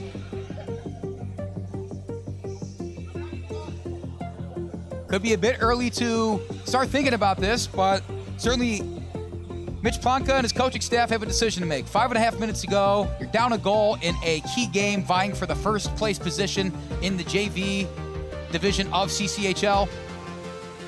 When do you pull the goalie? The age-old question. A lot of different philosophies. Potentially you won't have to. Bennett's going to keep up with this forecheck pressure to see if they can break through the extremely stout Providence Catholic defense, minus the first minute of the game. Keep an eye on that clock, folks, and we'll keep an eye on that goalie. Meanwhile, Bennett will try to get something going of their own. Rayanen's going to try and face off against two Celtic defenders on the board. Right towards the net, in the crease. No dice, back out.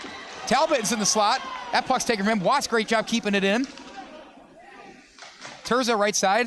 Bounces off a couple Celtics defenders. Keeping it in. Yes, successfully Bennett does. Big hit! After keeping it in, Koehn goes down, hand goes up. That's certainly a penalty, and that could really change the dynamic of this one in more ways than one. Koehn maybe having some fun with that.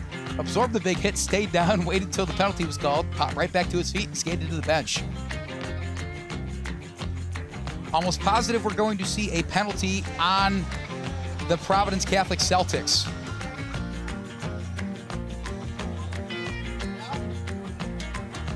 We do have a penalty. Let's see who it's on.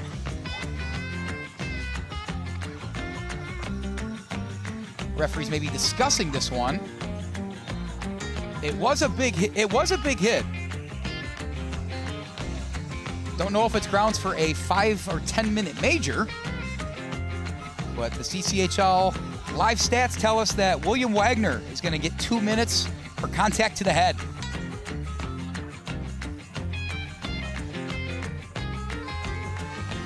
That is Wagner's second time in the box today.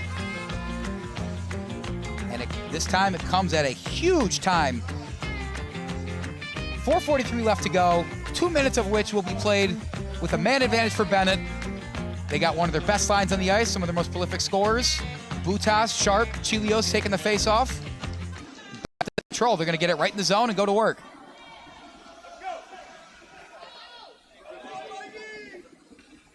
Wagner, great job just getting in front of that puck so they can go with a quick opportunity, getting into the zone. Nobody's there. Celtics, of course, more than happy to ice it.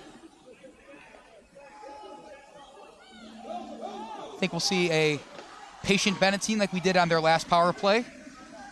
Don't want to go in it with reckless abandon. That puck flies out of play. 4:13 on the clock. 1 minute 31 left in the power play for Bennett. But the most important stat is the 1-goal deficit they face. This is a great opportunity to equalize. Will it be the most prolific scorer of theirs in Chelios? Will Butas get his hat trick? Or will we see somebody any at all? So the puck goes back towards Finn O'Connor. He's seen a lot of action today. Been great. Both netminders truly great today.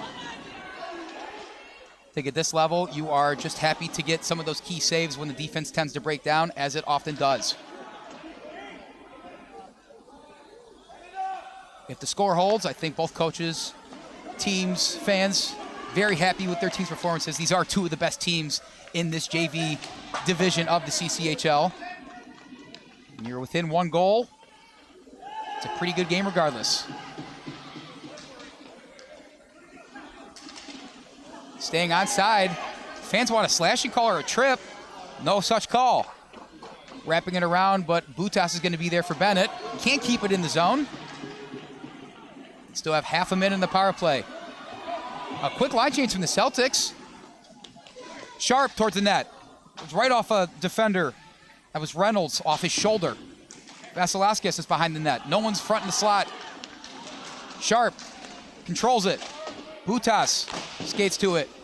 Sharp gets a stick on it, keeps it in, but can't do so successfully the second time. 8-7 left on the power play. Penalty coming against the Red Wings.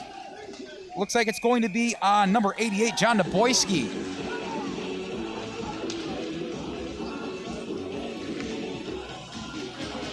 .244 left in the third period. Benet with a single second technically left on the power play looking at the scoreboard. But that may not matter. We have potentially a Benet player heading to the box. Maybe not. We still see 5 Benet skaters out in the ice. We do have a skater heading off. That penalty goes against number 88, John Neboyskey. 2 minutes in the box. Providence Catholic, most prolific power play team in the league. Can they get one here to put this one away? 2.5 minutes to go. Benet, you'd think they'd be content with icing, but they need a goal of their own real soon. And with just getting close to 2 minutes to go, when will O'Connor skate off the ice and the goalie be pulled officially? The man himself, heard his ears burning, freezes the puck. This one is going to come down to the wire. I think we're in for 2 great games already in this one. This one speaks for itself, with the varsity game that will begin shortly after this one wraps up. Again, no love lost between these two squads. Shot goes wide. Whistle blown. Referee pointed to the net area. We'll see if anything's called here or just a quick stoppage before we resume.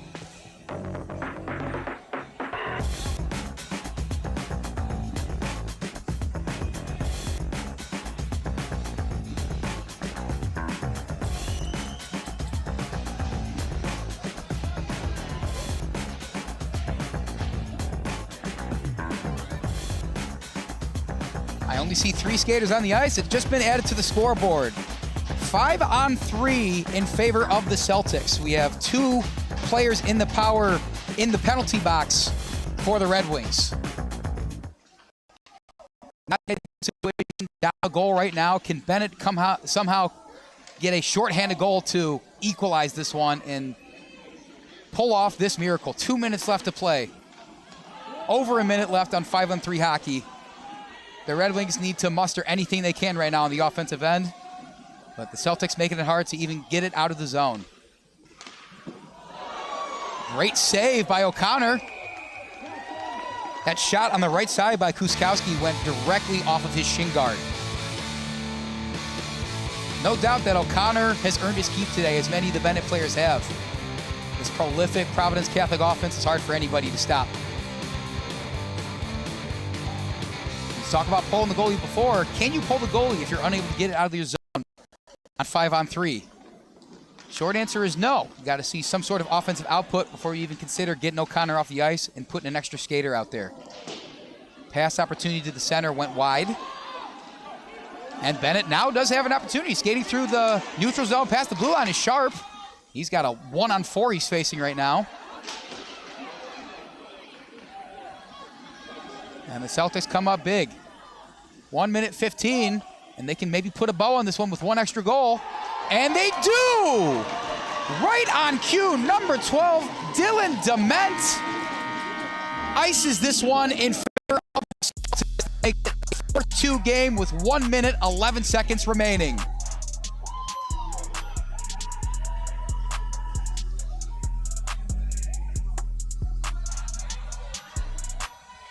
Facing a 5-on-3 situation. Just to put this one out of reach for Benet. Dement goes ahead, remains aggressive, and puts it right past the shoulder of O'Connor once again. They've been going top shelf and finding success all day, and this time it's no different. Benet will get another man back on the ice for the last minute 11. And it was quite the outing from both teams today. Hats off to both coaching staffs and every player that took the ice. Benet opening up the scoring. 2 goals from Ryle Butas in the first 58 seconds. And then 4 unanswered from Providence Catholic has just put this one away. A lot of fans of both teams in attendance today. They were treated to a spectacle. And if they choose to remain for the varsity game, I'm sure much of the same.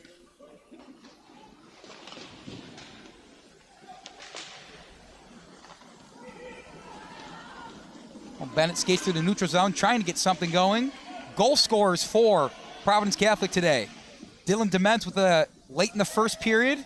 Nick Mercer unassisted on a breakaway opportunity. We had Richard Samanis with a redirect off of a Trent Reynolds one-timer earlier in this third period, and putting it away with his second goal of the day, Dylan Dements, assisted by Michael Egan on that final one.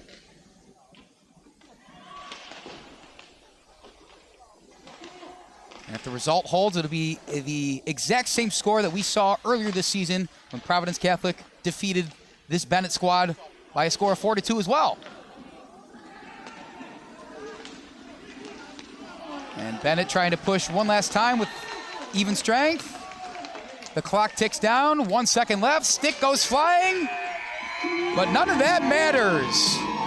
This one's all wrapped up. Your final score in this JV matchup: Providence Catholic 4, Benet Academy 2.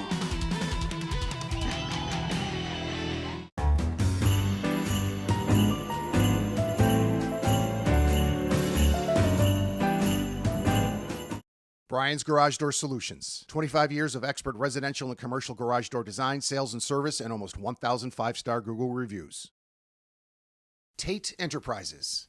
Design and remodeling for kitchens, basements, bathrooms, whole house, and home additions. Max Heads Custom Kick Drum Heads. Design online, upload, create, rock. If you're in a band, you need a Max Head.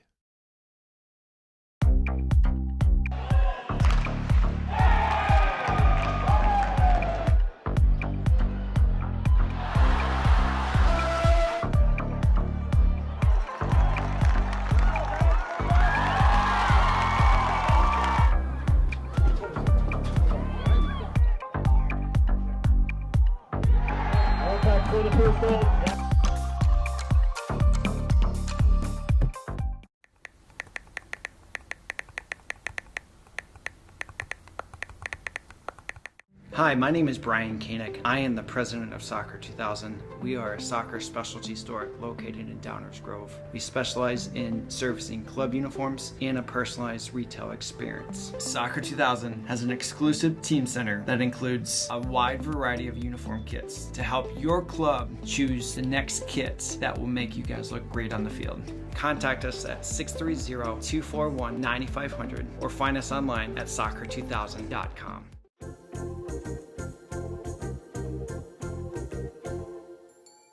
Did you know that you can advertise your business on our live streams?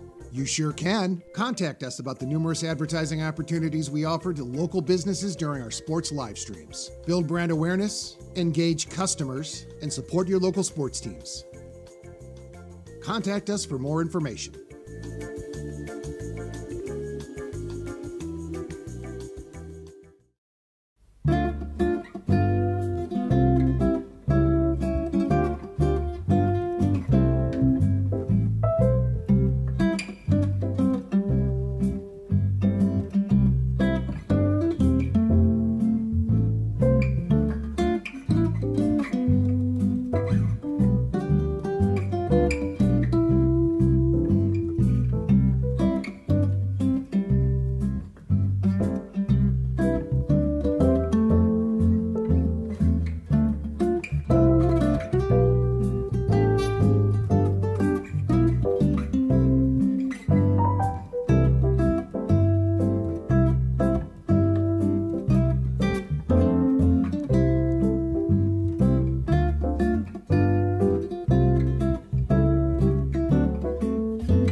Providence Catholic in a JV matchup. Providence Catholic came out victorious by a score of 4-2. Standing next to me is Bennett's very own John Neboyskey. John, tough game clearly. You guys scored twice in that opening minute though. Came out firing, the energy was up. What did you like out of the offense in that first minute? Yeah, I mean, you can't have a better start to a game than that. Our momentum was going early. We really thought that was going to propel us through the rest of the game, but, they got that one goal, and then they got the second, and they got the momentum back. So it's unfortunate. We were looking to build off of that momentum early, but not the result we wanted. So. Yeah, defensively, it was kind of a tough day going there. Providence Catholic does have a very potent offense. You guys have a very great defense. This is the only team that you guys have lost to all season, though. Is there anything specific that makes it hard for you guys to stop them? I mean, I don't know. It's that rivalry matchup. We want it. They want it. I don't know if they want it harder than us or what it is, but we got to find a way to beat them, and hopefully we'll see them in the postseason here. Another good matchup. Yeah, you guys are a great team, of course. Plenty of shots on goal today. I think plenty of positives to take away. What's the mindset for you guys in the locker room going forward? Yeah, we won 5 or 6 or 6 or 7 in December, so we're looking to build off that momentum, but we're just going to go into break, looking to rest up. We have a couple guys that are sick, so once we get back 100%, we should be back good to go for the rest of CCHL play. Yeah, I mean, seeing that you guys just won against St. Viator yesterday, coming in on a back-to-back, couple guys down, I guess your final thoughts going forward. You guys feel like you're still in a good spot, confident going on the rest of the way? Yeah, definitely. I mean, we've hung in there against top 5 teams in the state. We are one, and I think even a game like this really proves it. So looking to bounce back and hopefully get some needed wins to boost ourselves up in the conference come 2025. John, well said, my friend. Hey, thank you so much for joining us. Great luck the rest of the way. Stay tuned with us, folks. We got more hockey action coming up right after this.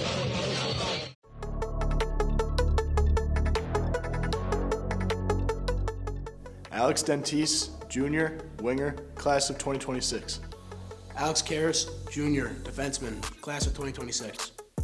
Ava Christensen, Senior, goalie, class of 2025. Ben Ciesla, Senior, goalie, class of 2025. Cade Rosenthal, Senior, defenseman, class of 2025. Carson Stone, Junior, winger, class of 2026. Danny Quinlan, Senior, winger, class of 2025. Davin Frasco, Senior, defenseman, class of 2025. Evan Petratos, Senior, winger, class of 2025. Hudson Hollweck, Senior, center, class of 2025. Hudson Schlie, Senior, center, class of 2025. Jimmy Cannon, Senior, defenseman, class of 2025. Joe Ihde, Junior, center, class of 2026. Joel Koehn, sophomore, goalie, class of 2027. Luca DiCosola, Senior, center, class of 2025. Luca Alpeter, Junior, winger, class of 2026. Michael O'Rourke, Senior, defenseman, class of 2025. Nico DiCosola, sophomore, defense, class of 2027. Nikolas Hensel, Junior, winger, class of 2026. Owen Ryle, freshman, winger, class of 2028. Tommy Dusek, Senior, winger, class of 2025. Tommy Rogowski, sophomore, defense, class of 2027. Vinny Poro, Senior, winger, class of 2025. Coach Andrew Schlie, 15th season at Benet, 1990 St. Rita graduate. Coach Drew Tierney, Benet 2003 grad, 17th year coaching for Benet Academy. Michael Frada, this is my rookie year coaching, and I am a former alum under Andrew Schlie at AWF Renegades. Ross McKay, goalie coach with the Benet Red Wings for over 10 years. Brian's Garage Door Solutions. 25 years of expert residential and commercial garage door design, sales, and service, and almost 1,000 5-star Google reviews. Tate Enterprises. Design and remodeling for kitchens, basements, bathrooms, whole house, and home additions. Max Heads Custom Kick Drum Heads. Design online, upload, create, rock. If you're in a band, you need a Max Head.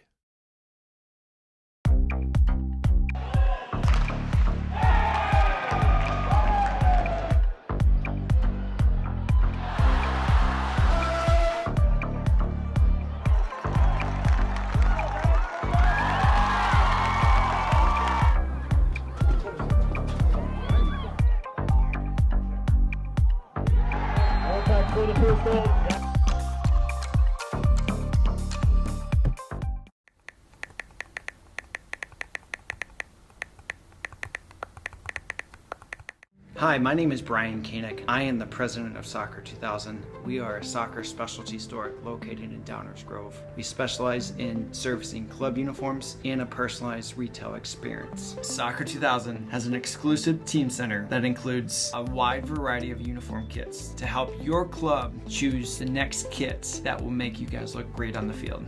Contact us at 630-241-9500 or find us online at soccer2000.com.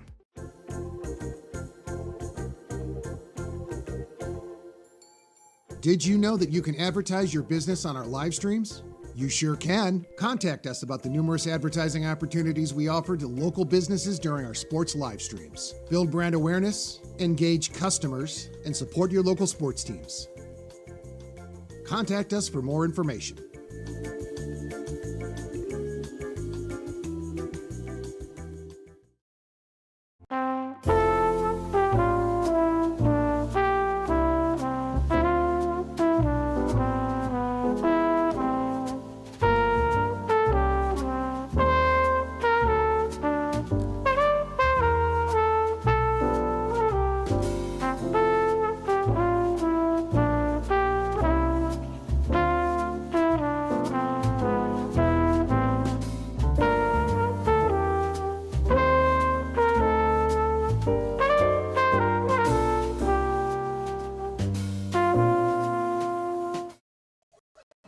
Welcome back to the broadcast booth, everybody. My name is Andy Diedrich. Thanks for tuning in to Recruitlings today for this JV varsity doubleheader between the Providence Catholic Celtics and the Benet Academy Red Wings.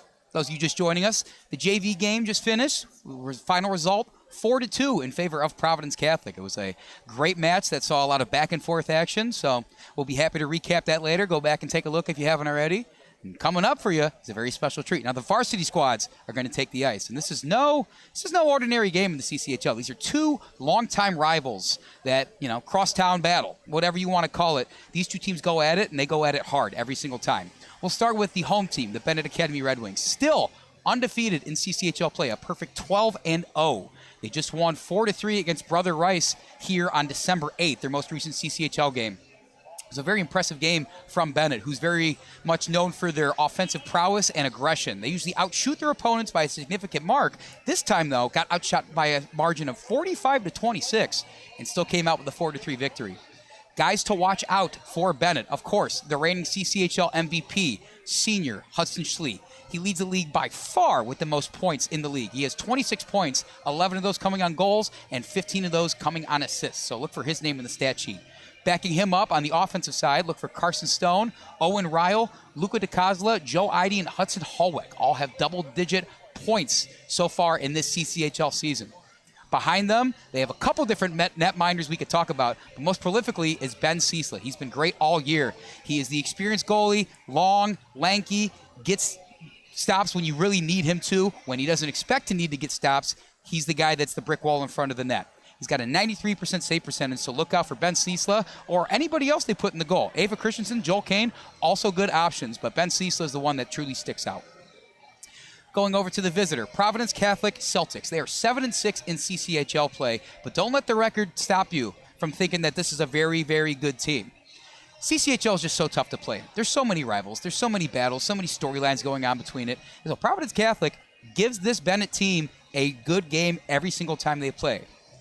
Most recently for Providence Catholic, they did just lose 3-0 against Brother Rice yesterday, and their next game after this won't be till January 3rd when they play Fenwick. But certainly, this is one that they had circled on the calendar for a long time. Coming out to Ryle to play Benet at Seven Bridges Ice Arena.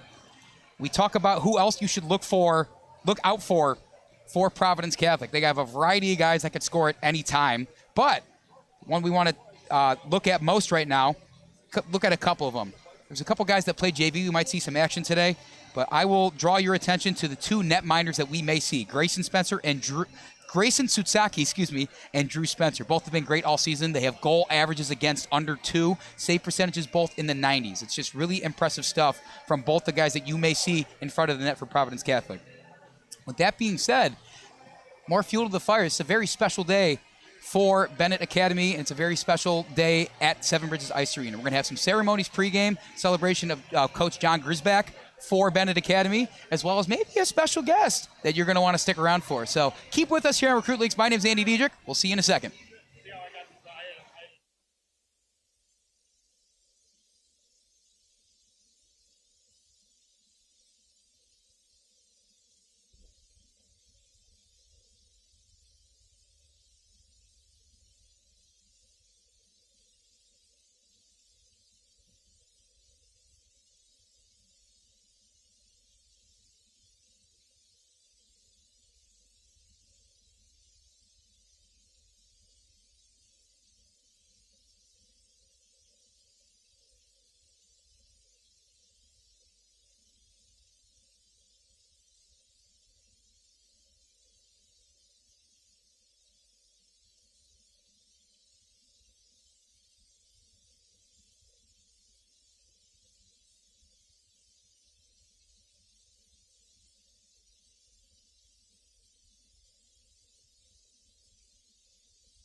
Fraternizing with the enemy.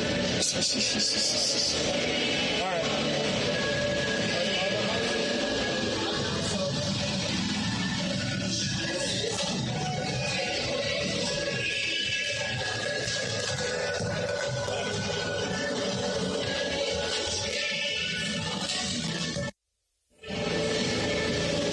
You hold on. I'm afraid I don't want to drop.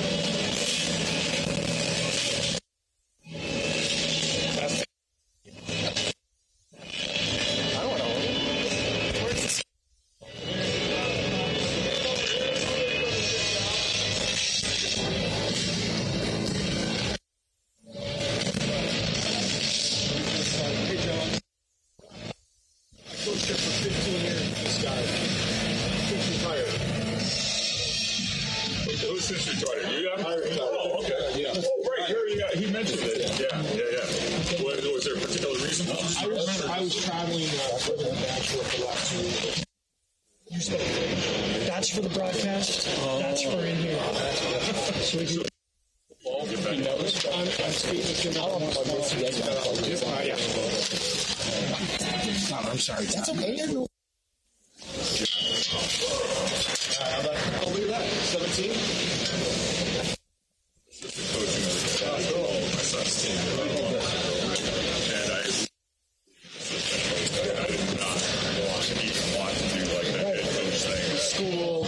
Oh, just taking the heat from parents and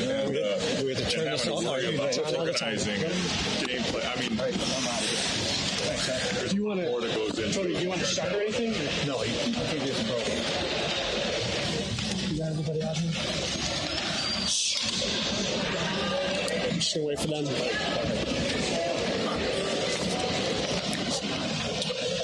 How do I turn it on? Is it on? I got to do up.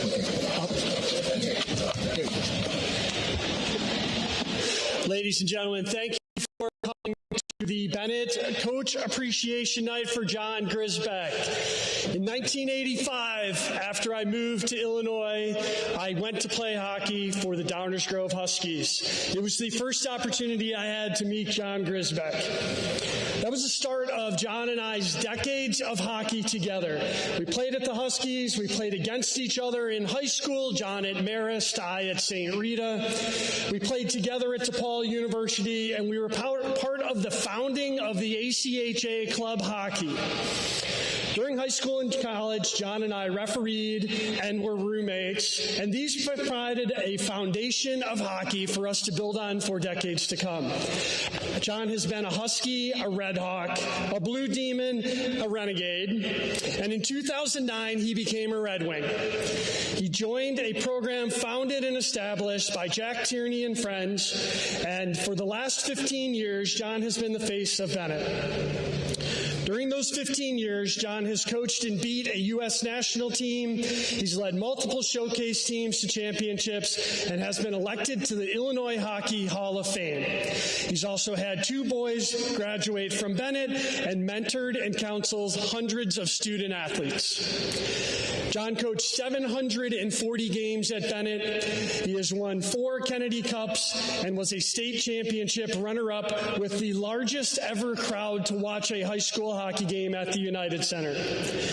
John is a successful pillar of the local and hockey community. He is the foundation and the success of the Benet hockey program. We celebrate his achievements today and honor his impact to Benet Academy, Benet Hockey, the Chicago Catholic Hockey League, Amateur Hockey of Illinois, and all of these student athletes he has had the opportunity to coach and lead and mentor over the years. In recognition of these achievements and in gratitude for the sacrifices made to enable the success of others, we present John with a signed jersey of his playing number, number 17, and a plaque commemorating these achievements.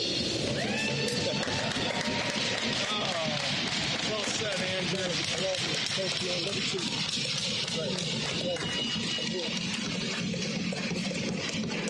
Come here, give him this picture.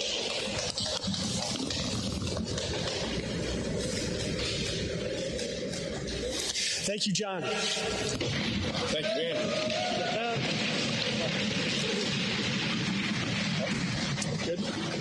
And now if I could ask the players to please line up on the blue line, we will sing our national anthem with the greatest soloist and national anthem singer in the world, Mr. Jim Corneliuson. Stay here. Yeah, stay here. Let's get the players out there. They should be coming. We'll give it a minute. Stop down real quick.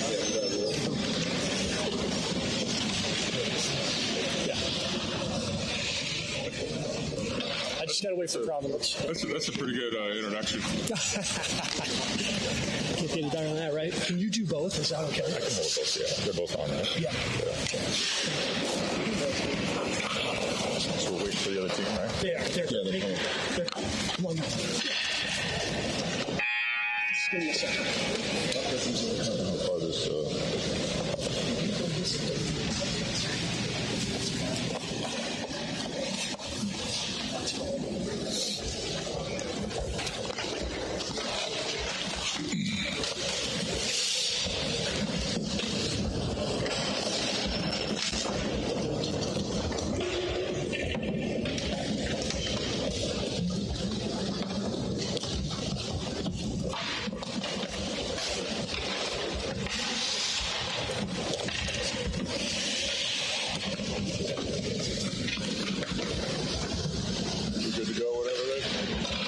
lined up.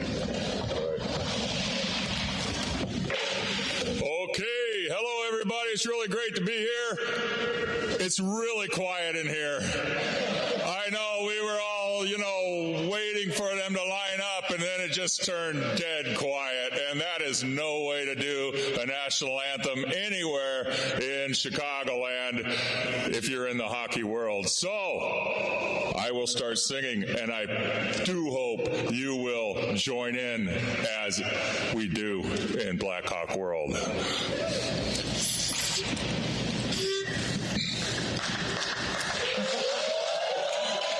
Oh, say, can you see by the dawn's early light what so proudly we hailed at the twilight's last gleaming, whose broad stripes and bright stars through the perilous fight o'er the ramparts we watched were so gallantly streaming, and the rockets red glare, the bombs bursting in air, gave proof through the night that our flag was still there. Oh, say does that star-spangled banner yet wave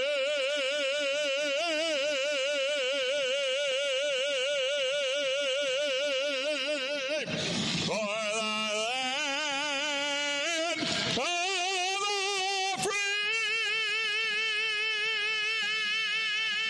and the home of the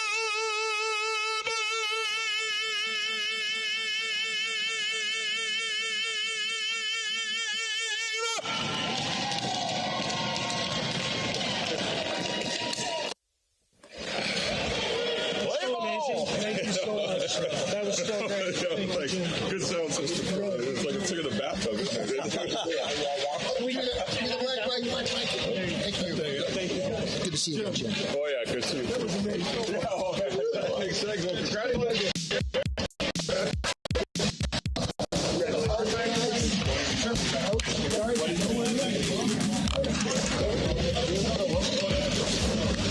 All good up there?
Well, how about that, folks? A beautiful ceremony for Coach John Grisback, followed by an emphatic and beautiful national anthem from the one, the only Jim Cornelissen. The amount of times you hear it never gets old somehow from the man Jim himself. I hope everybody stuck around to watch that and sticks around for some CCHL hockey action. We have the undefeated Benet Red Wings playing host to the Providence Catholic Celtics in a true rivalry game that spans generations. Coming up very shortly after we figure out the ice situation on the far side where the rug was.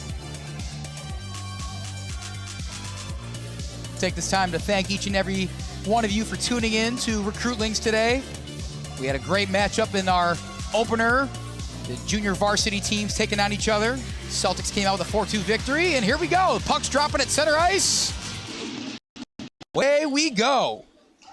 Starting lineup for Benet is as follows. I was talking about Ben Ciesla before, but getting the start in the goal, Joel Koehn. A left winger will be Joe Ihde. Centering is Luca DiCosola. On the right wing, we'll see Tommy Dusek. Left defenseman, Alex Karras. And finishing things up as the puck goes in. Before I could even get the starting lineups done with, the Celtics strike first. The leading goal scorer for the Celtics, that's Nikolas Cade, puts one in the net in kind of a broken play, and I'm not even sure what happened there. I'm gonna back it up and take a look at how exactly that puck was able to slip by Koehn going so slowly. I don't even know if some people realize that a puck was in the net. Oh, disastrous start for Benet. They have, again, this is an undefeated Benet team. They've played from in front, they've played from behind, and always came out on top. Not the start you want if you're head coach Andrew Schlie and the staff, though. Koehn's been great all season. This first line, well, we did have a line change already. But there's so many weapons up and down the Benet roster. Defensively, also so hard to score on. They have, by far and wide, just a unreal goal differential in the 60s right now.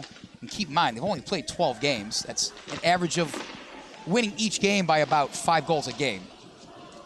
At this level of the sport and how highly they're ranked, it's just incredible to watch this Benet team take the ice day in and day out, especially in front of their home fans and their home ice. Don't tell that to these Providence Catholic Celtics, though. They currently hold this 1-0 lead really early on. Fans of both teams, once again, packing the stands as they did for the JV matchup. Whatever's to come of today, it's sure to be energy-filled and a whole lot of fun. I hope you're with me for it, folks.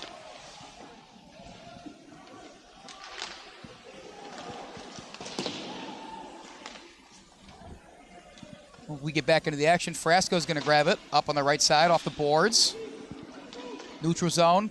Poked back out, getting into the action. Rogowski's in there. Fighting for it on the boards. 2 of each team. Owen, Ryle, the freshman, finally checking in. One of the dangerous offensive weapons for this Benet team. They have so many. It feels like anybody you mention that's a skater for Benet is going to be somebody you have to keep eyes on. The same can be said for this Providence Catholic team, though.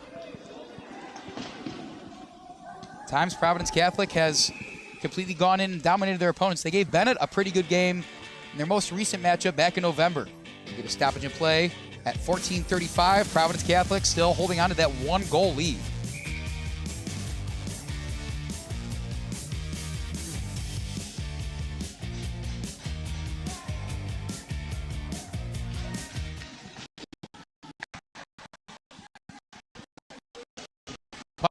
That goes wide, bounces back out. Karras controls.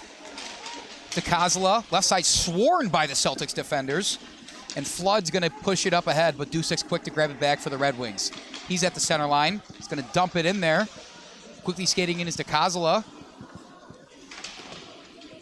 Swing and a miss. Going to fight on the boards for it. No, shot does go towards the net. Deflected back out. Getting the start for the Celtics. The previously mentioned Drew Spencer. He's going to be big. And Ihde could not remain onside for Benet. And Hunter Long across from Michael O'Rourke, exchanging some words there right by the blue line. I can't say it enough. There is no love lost between these two squads.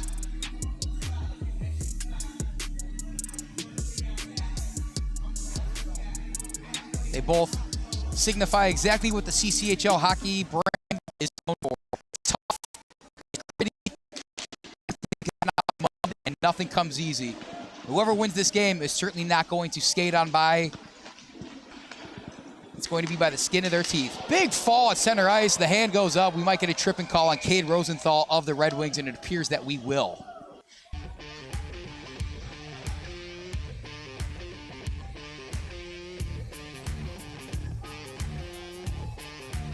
So here we go. Providence Catholic already up a goal. Looks like they're going to have 2 minutes of a power play. We'll wait for the confirmation on the penalty, and it is going to be a 2-minute minor for Cade Rosenthal. His Benet team has been great on penalty kills all year, but anytime you're playing down a man, it's not a deal. And that immediately has a shot go right towards the glove of Koehn, but he deflects it way up and out. Shooting that towards the goal was Joseph Ramos of the Celtics. And you look at this Providence Catholic team, not the most prolific team on the power play. They have 11 so far this season. It's a far cry from the 24 of a power play is a power play. Teams are going to be potent on it when you give them the opportunity. Bennett's penalty kill gets tested early. Puck flying right towards the slot, still moving. Finally gets batted out. Can Benet get it out of the zone? No, they cannot. Cavani, the goal scorer before, got it back in. That puck's flipped up and out. 1:35 remaining on the power play and 13:21 left in the first period.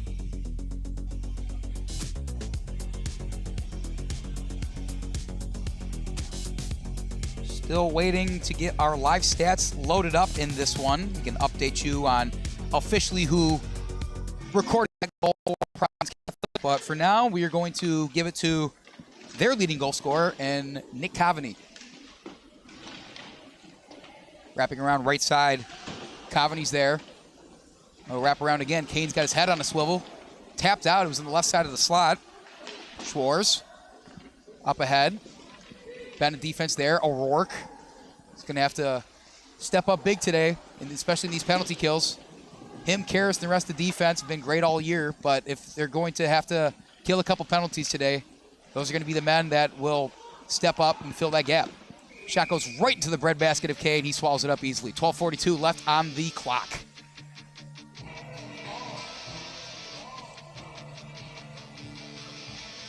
Get a line change for both teams. Re-entering the ice, Tommy Dusek. Number 10, Jimmy Cannon, seeing his first action of the game.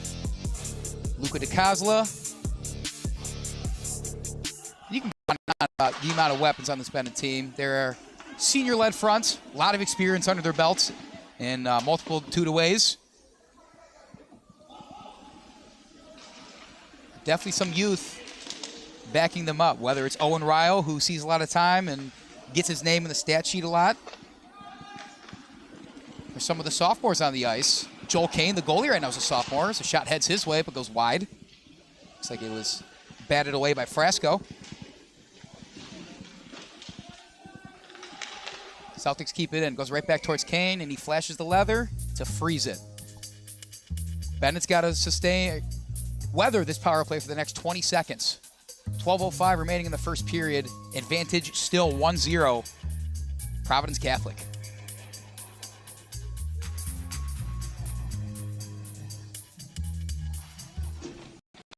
Off won by the Red Wings, who are more than happy to ice it.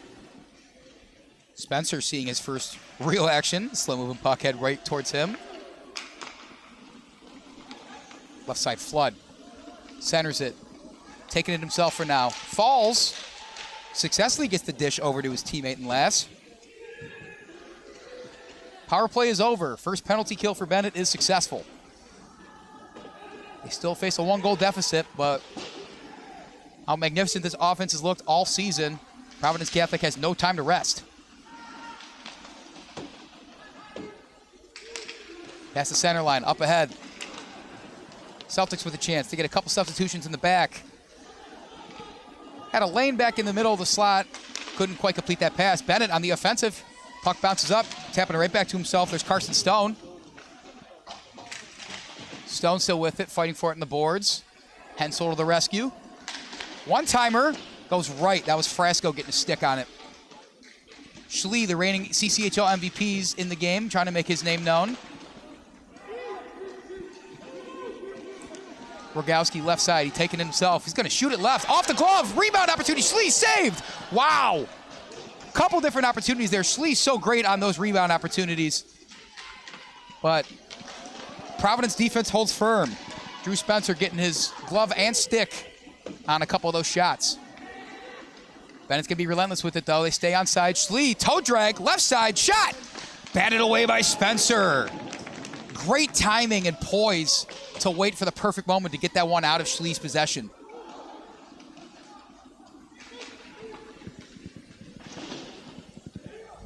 We look at this Providence Catholic team, a couple of their most recent games. Most recently, we talked about before that 3-0 loss to Brother Rice as Koehn frees it in the other end. They have a couple of really impressive wins this year. They just had a 9-0 defeat against, 9-0 victory, I should say, against Marist. They've beaten Mount Carmel 5-2. They have a win against St. Rita, Notre Dame, St. Rita again. Struggled against some of the top teams in the Cchl. But the one time they played Benet, it was a pretty close game until the end. Benet did come out victorious 6-2. That game was played all the way back on October 11th. PC with the puck now, left side. Circling back. Center at the point. Goes towards Koehn. Puck bounces off. Shooting that right towards Koehn with Schwarz. PC unable to keep it in. Just going to dump it in there. I believe that's Harris. Oh, excuse me, that was Joseph Ramos that was dumping it in there. But for now, we're playing patty cake and dishing it all the way to the other end. Should not be an icing. Don't think it'll cross that goal line. And I just lied to you all because it did cross the goal line, and we are going to get an icing. Play stops, 9:15 to go. Just want to thank everybody again for tuning into this double feature we have on Recruitlings, this JV varsity doubleheader between Providence Catholic and Benet Academy. Feel free to hop in the chat, show off some team pride, or say whatever the heck you want, within reason. This is a family operation, of course. Benet up ahead. Ihde, left side. He's double teamed. Spinorama back. DiCosola shot. Blocked. Spencer's making his name known. Way to get out in the crease and get a hold of that one. DiCosola put a great shot on goal, however. Ihde's back out. Karras keeps it in. Karras looking. Goes left. Blocked and going the other way. Mendoza Jr., right side. Karras giving chase. Way to get back by Karras and his teammate. It looks like that was O'Rourke following suit right behind him. Karras' shot got blocked, but there is no two better skaters you want trying to get back on defense and making life hard for a skater than O'Rourke and Alex Karras. Those two have been great all season. Take a look at our goal cam, what it's like to be right behind Joel Koehn right now as he is going to try and weather this face-off.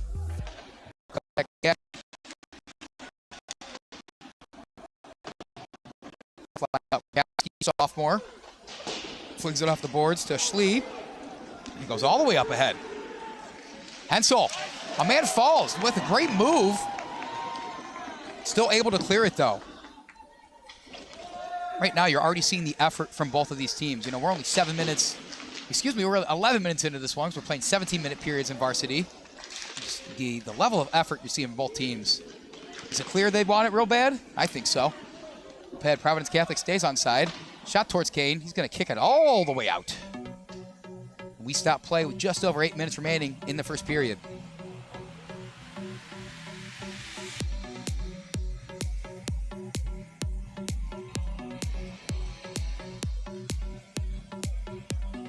As you all know, Benet comes into this one undefeated in league play. They've definitely had a couple close calls, though. Most recently, a 4-3 victory against Brother Rice here at Seven Bridges a couple weeks ago. They were outshot by over 20 shots. Still came out with a 4-3 in their teeth. Just impressive coaching and determination from the Red Wings. Other than that, their closest calls have been a 4-2 victory at St. Rita. They've also had a close call against St. Ignatius, 3-1. Two close calls against St. Ignatius, winning 3-1 at home and winning 5-4 in overtime on the road against the Wolfpack. Like I said, the wins for Benet have looked differently all season. Whether they're playing from in front, playing from behind, or there's a late game winning goal that seals the deal. The Red Wings have found a way to win-win-win. We did not get to talk to any of the Red Wing coaching staff or players from the varsity team pregame. The big ceremony and everything going on.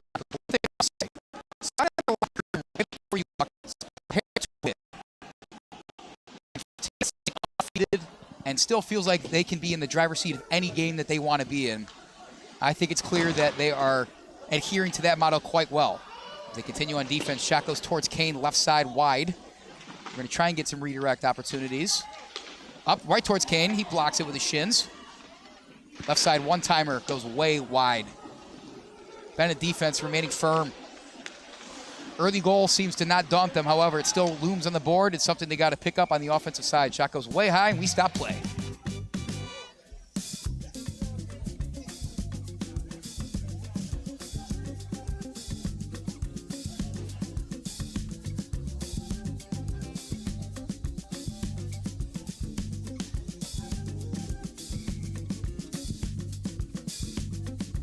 Other games going on in the CCHL as we speak. We have earlier today, it looks like we had Marmion and Fenwick, where Fenwick came out victorious 3-2. I'm actually lying. That's a JV game. Don't listen to a word I say, everybody. Stop play again at 6:44. Providence Catholic still in the driver's seat. They lead 1-0.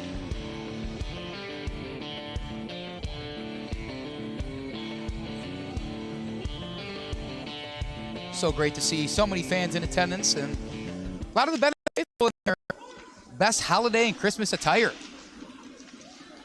I think all they want for Christmas is a Benet victory against their rival. They have a lot of minutes to make that happen. We'll see what the Red Wings can do. Meanwhile, Celtics taking it back the other way, past the blue line, past the center line. Can they get it in the zone? Yes, they can. Rogowski's there, trying to get it out of the corner. He's going to spit it out over to, let's see, a couple guys over there. Carson Stone. Koehn comes out to block it, gives it to his buddy Frasco.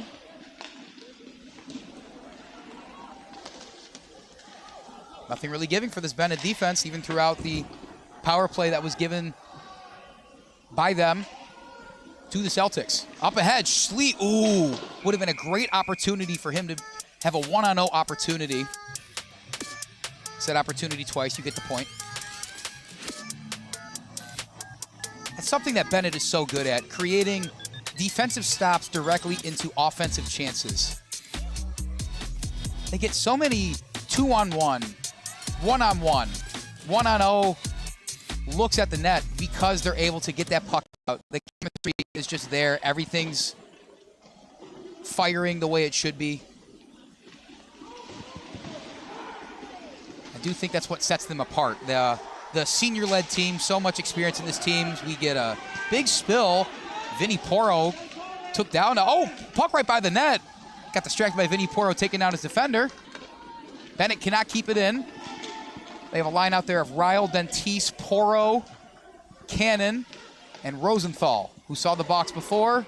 Did not cost his team any goals. Puck slips through. We're going to dilly-dally in the neutral zone right now. Kane's going to block it. Chooses not to freeze it. Wise call. Had a teammate right there to get it to. Providence Catholic's going to take it back on the forecheck. A couple guys waiting in the slot. Someone's looking for a lane for the Celtics. Do they have it? Lazy backhand towards the goal. Rebound opportunity blocked as well. 5 minutes to go in the first period. It's been a lot of downtime, but a lot of action at the same time. It's the name of the game when it comes to CCHL hockey, folks. Center line. Dusek takes a big spill. Referee says no call.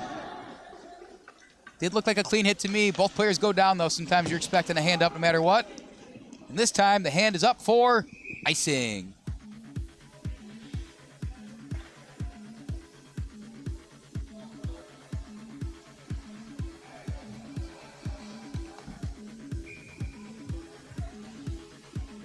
For anybody keeping up with the college football playoff, Penn State handled SMU by a score of 38-10 earlier today. Right now, the Texas Longhorns are rolling in Austin. They're up 31-10 on the Clemson Tigers. Later on, we'll get the world-famous Ohio State Buckeyes hosting the Tennessee Volunteers in Columbus, Ohio. If it's not evident who I'm rooting for there, well, that's okay.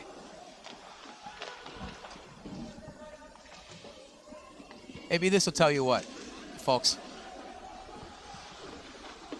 The DiCosola controls. Had Dusek in the slot looking back too. Puck goes all the way back out. See, Bennett's just one pass away here. They have these opportunities, and they're going to keep working on it. Big hit into the boards is absorbed easily. God, these hockey players are tough. O'Rourke's tough himself. He usually provides the hits, but right there taking it and showing no signs of slowing down. Puck's going to be frozen. Bennett's going to get a chance in their zone to do something with it.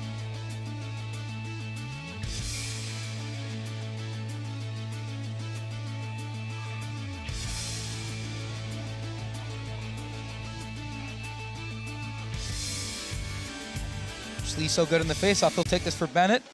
Comes up victorious. Rogowski keeps it and flies back towards net. Schlie backhand was looking for Stone on the opposite side of the crease. Hand goes up. Icing. Yes, indeed. Providence Catholic having to ice it more times than they did in the first couple minutes of this one. And the one thing about Benet, as we've said time and time again on these broadcasts, the ability of their skaters to get up and down the ice, especially when they're at home on this bigger rink they play on Seven Bridges Ice Arena in the NHL rink, it's truly remarkable. You have to get your hats off to whoever's controlling the strength and conditioning and just the whole coaching staff in general and the players themselves. There is quite nothing like the pure athleticism that just going back over. Swing is deflected. Getting his money's worth once again. Drew Spencer.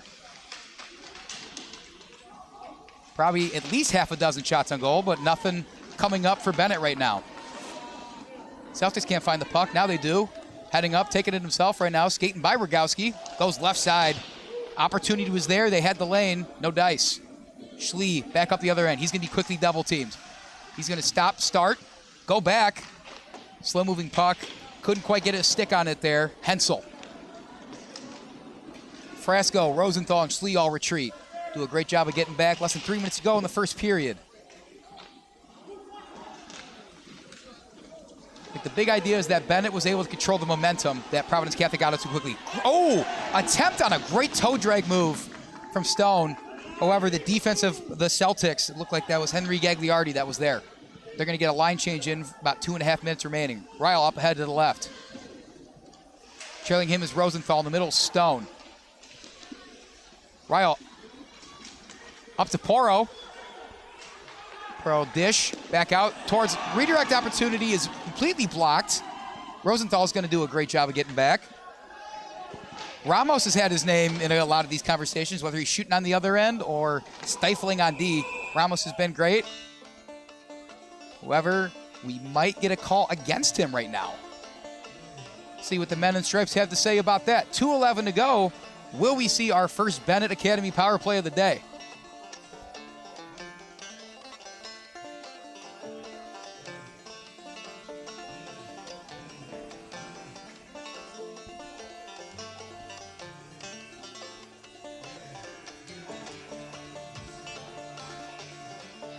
Referee's conferring about something. We await the call.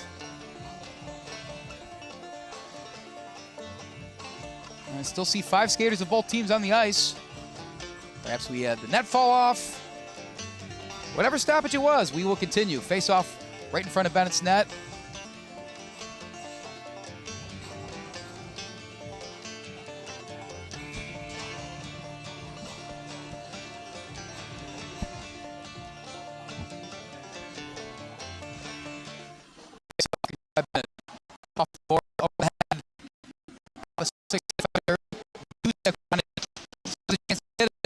Big hit. Poro looking for someone in the middle. He's got DiCosola to pass it to. DiCosola keeps it in. Can they keep it in again? Not quite. Karras is going to retreat and play some defense. Big hit by Karras. And a call will be immediately made against him, it appears.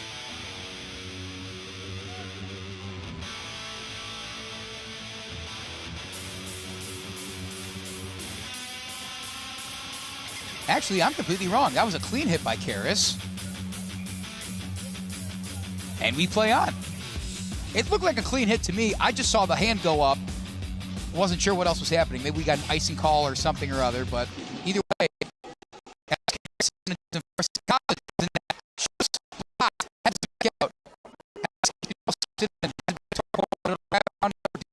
and DiCosola. In that right corner. Neutral zone skating. Karras getting in the way of it. not allowing that unabated opportunity at the goal. It's him and O'Rourke that are shoring up that defense on those breakaway opportunities. Absorbing the big hit and falling down, trying to get back to his feet, and Ciesla does is DiCosola. But we will get another icing call.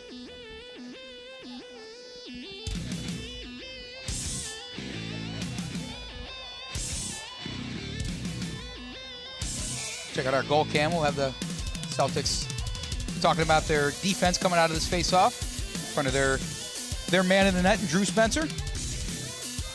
It'll be Schlie for the Red Wings against Flood of the Celtics. And Flood will not be taking it. This time it's Ryle and O'Sullivan.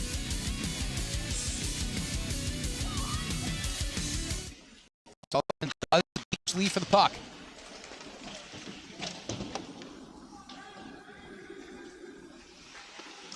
Hensel let his teammate Frasco have it. Frasco's met by two defenders. They stymie him. He comes out, the puck on the other end. Puck's gonna go all the way out. Are we gonna get another icing call? No, we are not. Ref says play on. Around the net, top of the slot. Shot goes, redirect opportunity fails. Koehn's able to block it with 40 seconds to go in the first period. An extremely evenly matched game so far, aside from that early goal from Providence Catholic. It was Nikolas Cavani, kind of in a cloud of dust, that put it in real early on. Kind of a slow-moving puck, weird situation. But that's the lone difference in this one. Other than that, it's been a pretty even matchup between these two rivals. We have under 10 seconds to go in the first period. Benet with one last opportunity. Hensel gets it stolen away. The horn sounds, and that wraps up our first period of play. An action-packed first concludes with a score of Providence Catholic 1, Benet Academy 0.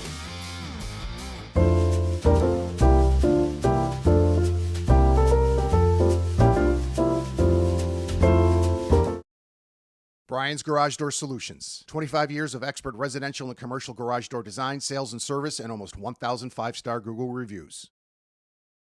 Tate Enterprises. Design and remodeling for kitchens, basements, bathrooms, whole house, and home additions. Max Heads Custom Kick Drum Heads. Design online, upload, create, rock. If you're in a band, you need a Max Head.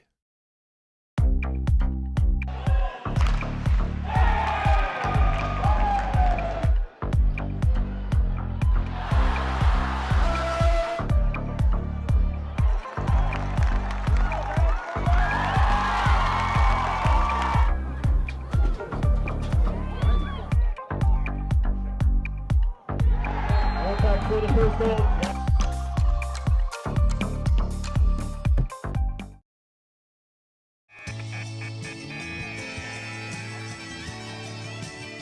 17 minutes of hockey have passed us by, and right now the Celtics are playing in front. They lead Benet Academy 1-0 in the second leg of a JV varsity matchup. Can the Providence Catholic Celtics come away with a 2-0 sweep, coming to the home ice of the Benet Red Wings, their longtime rival? If you're just joining us, the junior varsity game before this, final score was a 4-2 win for the Celtics. Benet Academy had 2 goals in the first minute, and Providence Catholic swung back with 4 unanswered to put it away late in the third period. But that's all behind them now. As far as they're concerned, they just have to win the now. 17 more minutes of hockey coming your way right now. Or going to take off the face-off. Up ahead to the left, dumps Ihde's over there. DiCosola's looking for a cutter in the slot. Karras off the board. Flies all the way back down, skating fast to get it. There's Lawrence Hartman. Right in the middle.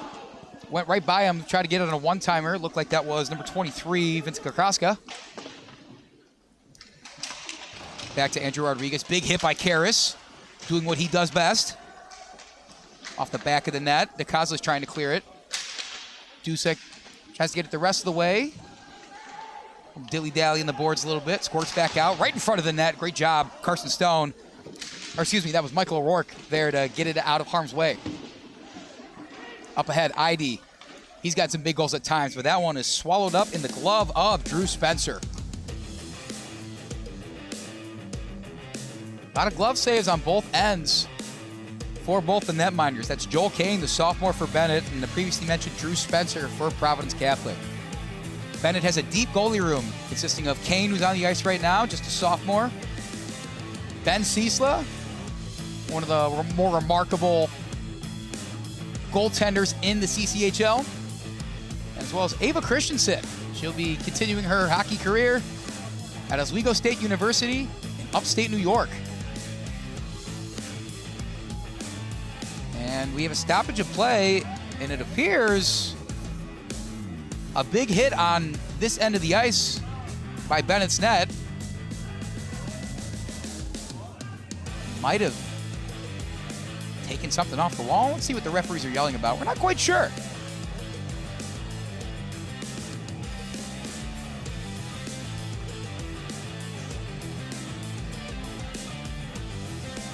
It's always something new at Seven Bridges Ice Arena. You never know what's going on.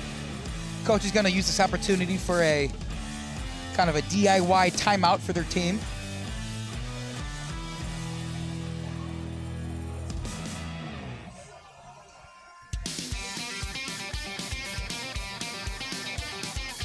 Bring it back to the broadcast booth real quick. Hi, Andy Diedrich here with Recruitlings, everybody. Thank you once again for tuning in to this lovely doubleheader broadcast we have. The arena is packed right now, as I'm sure both squads are trying to make the most of it. The fan bases are loud, that's for sure. It doesn't quite feel like either team has a home game. There's a lot of devoted fans of both squads going at it right now, and I think we can all agree, both fan bases would agree that the referees need to figure out what's going on over there. Not quite sure what's happening. Maybe we'll cut it back to camera 2.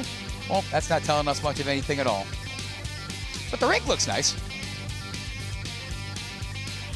We're actually going to take a short break while we figure out what's going on. Stick with us here on Recruitlings for some more hockey action coming up right after this.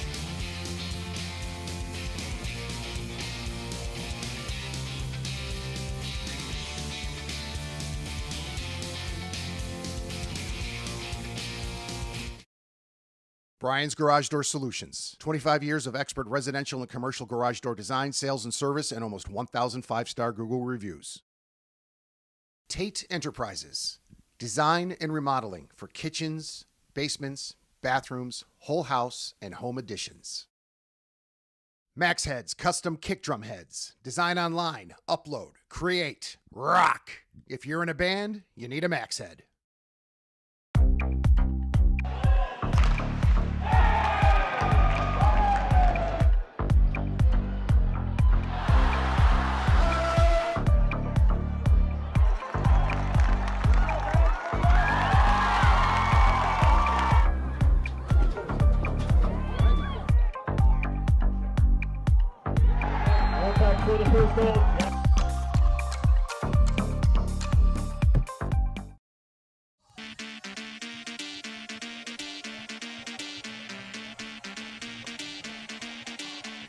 Welcome back, folks, to Seven Bridges Ice Arena. It appears we're going to get a little change on the boards over there by one of the doors by the Benet net. This is somehow not the first time this has happened this season. Seven Bridges Ice Arena is a wonderful venue. I actually think it's more so on the sheer speed and athleticism, the strength of the skaters that are just crashing into it day in and day out. Boards are going to have some wear and tear, but it's one thing if you have, for example, the Nutcracker Suite, right? You're not going to have people crashing into the boards too quickly there. When you get a CCHL varsity matchup going, well, it's a little bit of a different story. There's no hate to the Nutcracker Suite, by the way. I just don't think there's any part of that where someone goes headfirst into the boards right where the door is. Sometimes I think I talk too much, everybody. Either way, we're going to get some hockey action coming back. Face off right in Providence Catholic's end. He won by the Celtics. Still lead by 1.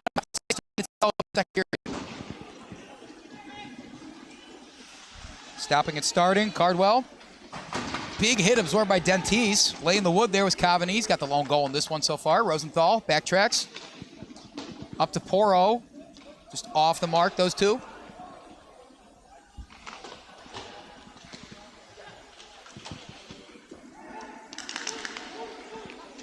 For replacing an entire board. Here's an opportunity for Providence Catholic. Deflected by Koehn. His glove side, maybe with a block or two. Great job by him. The thing I was going to say is, for replacing a whole board, that was done pretty fast. So shout out to the staff here at Seven Bridges Ice Arena for getting this thing back on the road. Poro tried to get it. It was tapped back into the zone by Stir. Rosenthal's looking for Poro up ahead, who tries to put a big hit on.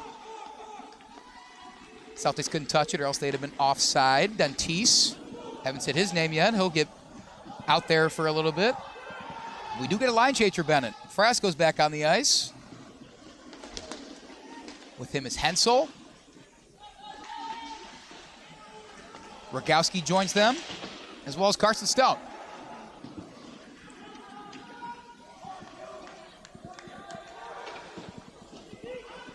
Will we see yet another Hudson Schlie goal today? Big hit over by Hensel. Before we get a Hudson Schlie goal, we got to stop on this end of the ice potentially. Koehn, that puck's hitting slowly in the crease. Rebound opportunity goes high and wide. Defensive effort from Benet is on 10 right now. They really do not want to go down 2 goals in front of their home fans. Tripping and falling, letting an opportunity up for the Celtics. Left side, just out of sync. Looking for a goal there was McGee. Goes all the way back out through the slot. Shot goes right. Flicks all the way back out, applying the pressure. Stone. Koehn's got to keep looking back and forth. A lot of redirects and wraparounds from the Celtics. Puck was moving slowly in the slot there. Bennett's got to be sure to keep that one out. And they do this time. Unable to field that pass clearly. Mendoza Jr. He's pressed on the boards. Putting the pressure on him is Rogowski. Hensel, tap all the way back out. We're now under 13.5 to play in the second period. Bennett's got to get back on this line change. Pass goes wide, leads to an icing call. And now back on the ice for Benet. Karras, O'Rourke, Dusek, Ihde, and DiCosola. Should add that it's Luca DiCosola out on the ice for Benet. His brother Nico DiCosola also on the roster. And it is the older brother in Luca that's going to try to wrestle the face off Flood. Puck goes towards the goal, and it goes in! Benet scores!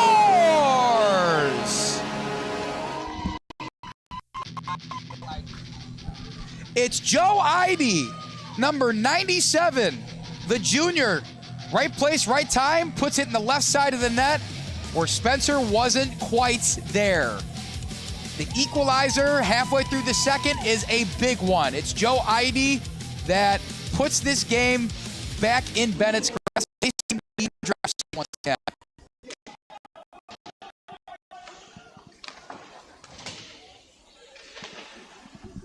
And Benet will keep it in the zone. Another shot on goal. Rebound opportunity. Again, DiCosola. Shot still sitting in the goal. Finally poked out. Keeping it in the zone. Finally out. We can go back and look at that goal from Ihde real quick. Yeah, off the face-off from DiCosola. It got fired in there. Rebounded to Ihde, who we could say a right place, right time, but I think it just speaks to his prowess, the rest of this Benet team's prowess, and the great coaching from the staff of the Red Wings. So many opportunities that they give themselves even more chances to score because they position themselves correctly on these rebound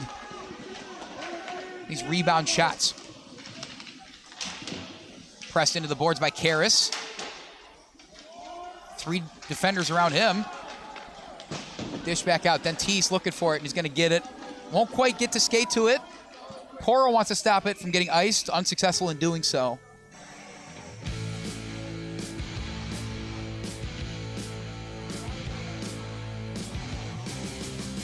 I see in the chat, it appears I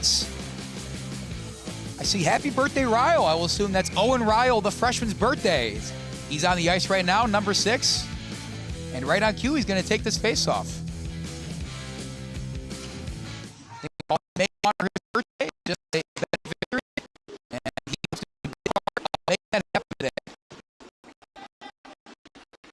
Rosenthal back to Cannon.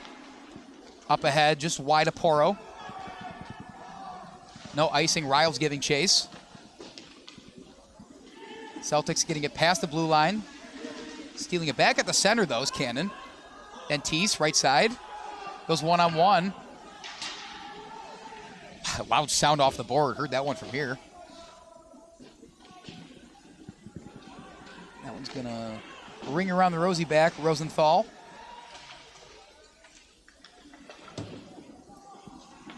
Got to give credit to the Celtics defense. They're closing up a lot of the lanes that Benet has used to score so prolifically all season. Benet still got some shots in those lanes, cutting through the center, right side into the slot on the wing. But it's not as many clean looks as they'd like to have. We do not have shots on goal given to us by the scoreboard operator right now. But if we did, I would assume it's still in favor of the Red Wings.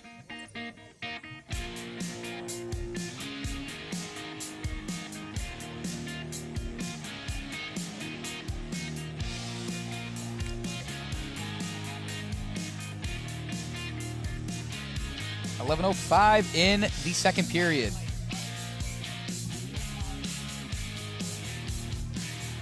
It's Schlie. It away from John Cardwell of the Celtics.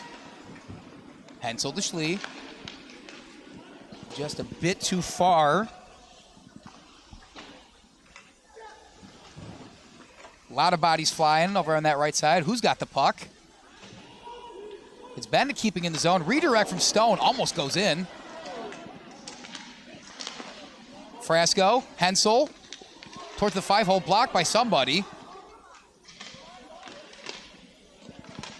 Getting in that crease right in that slot there many times. Nick Hensel and Carson Stone. And it appears they may have just drawn a penalty.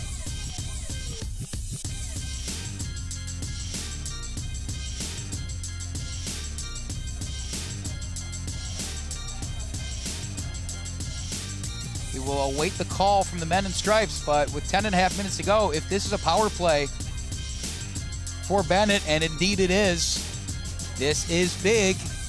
I think the one thing that I've said time and time again about this Benet team that anybody could say truly is they are just so lethal when they have the man advantage, and that's what they have for next 2 minutes. Heading into the box for the Celtics, Gavin Lass.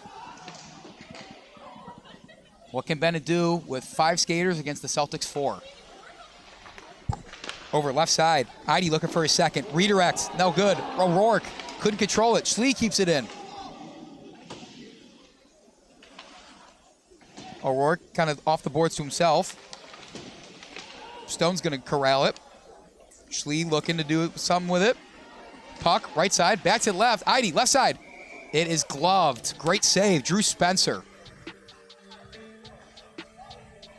Puck moved quickly from the right side off a Schlie stick over to Ihde. Did a great job of getting his head around, putting the glove up. It's going to come down to his defenseman in front of him holding the line for the next 1:26 of this power play. A successful penalty kill here shifts the momentum certainly back in the favor of the Celtics. Rosenthal. DiCosola left side.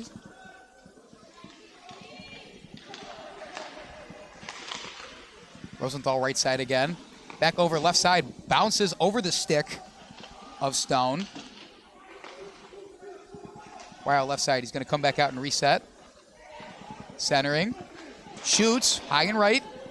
Bounces off. And it will be iced by the Celtics. Trent Reynolds throwing his stick on that to stop the Benet attack. But they're right back at it if they can keep it up and keep it in the zone. Swing and a miss, not quite. There's some good defense by Providence Catholic. King coming all the way out to get this one. They want to score in this power play. Is it that easy to tell? Ryle's got it, left side.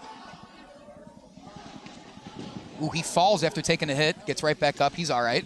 They're going to fight for it on the boards, left side. 30 seconds to go on the power play. DiCosola shoots. Oh, I thought that went in.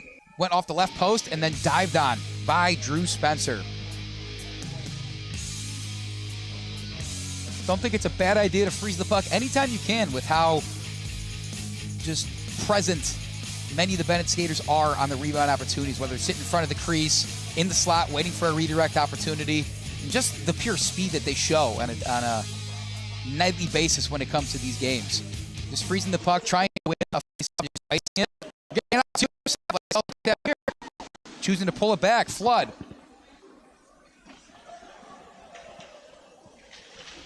And they got it in the zone. Can we get a rare shorthanded goal? Karkoska had it. Cannon. Ihde plays it off the board. 5 seconds left in the power play. Bennett's got it in the zone. One last shot with the man advantage. Sails wide. Back on the ice for the Celtics. Skating back in will be McGee. Puck's in front of the net. Celtics come out with it somehow. Barrage of bodies leads to the puck heading the other way. That shot's going to go, and Koehn, eye on the puck, puts it directly in the leather.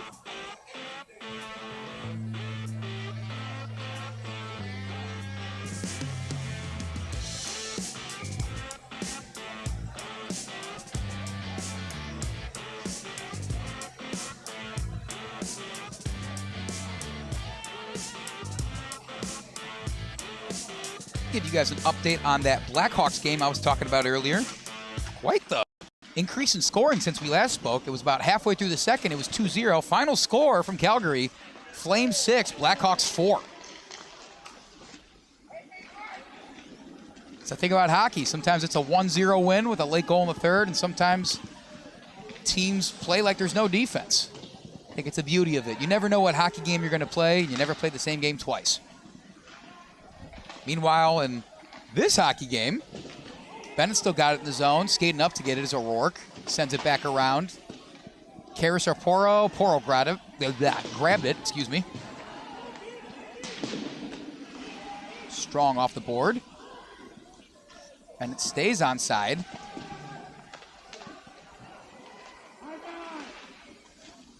Celtics not doing much with it. Ever since that goal from Bennett and then the power play, puck's probably been in the opposite half that the Celtics want the puck for probably 85% of that time. There's 7:13 left in the second, and despite the couple momentum shifts we've seen, it is still anybody's game.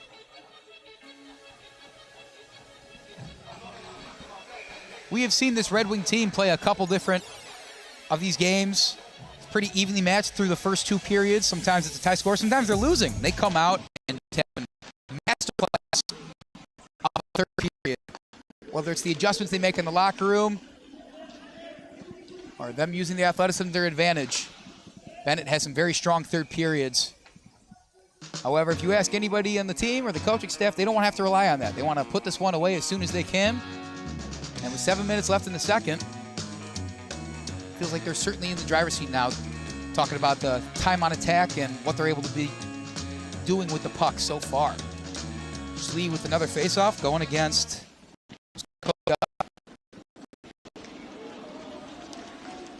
Frasco back on it. He's going to wrestle his stick. Him and Long were neck and neck going for that. Up ahead, can Hensel get to it? Hensel just dumps it in the zone with his team onside. Schlie's got it. Pump fake, sends it. Hensel right in the slot. Goes way up, and out of here.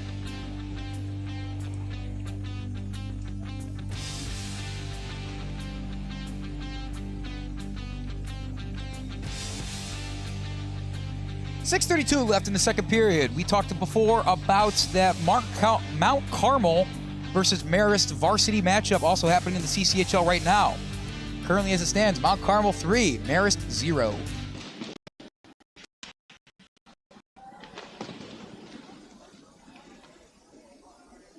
Puck flies all the way around for an icing call. We saw this in the first period. There wasn't a whole lot of icings that the Celtics had to do in the first frame.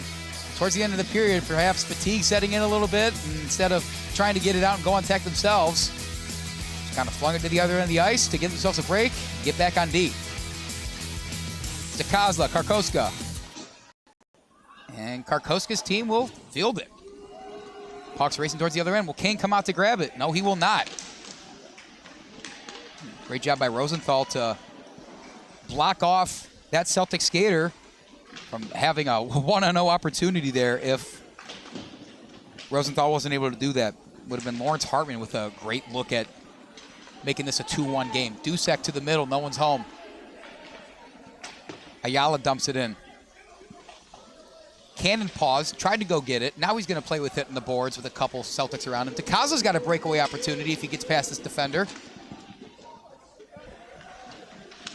Gets it to the middle and takes a big hit. Stays with the play. Sliding in the middle of the slot. Gets it out of the zone successfully. Is Stir. Towards the net. Softly hit. Bounces off the back. O'Rourke gets it ahead. Dusek. It's him and Ihde against the defender and someone coming from the backside. Ihde was looking for Dusek. Put it a little bit behind him. And O'Rourke will just dump it in. And seeing the ice once again, number 26, Alex Dentice.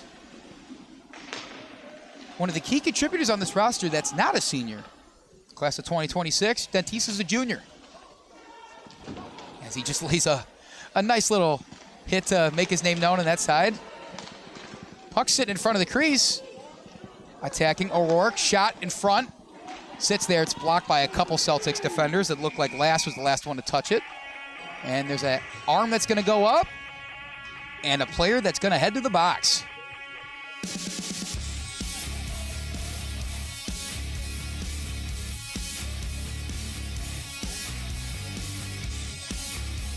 So many high school sports rely on discipline. I think hockey is the one that might rely on it the most.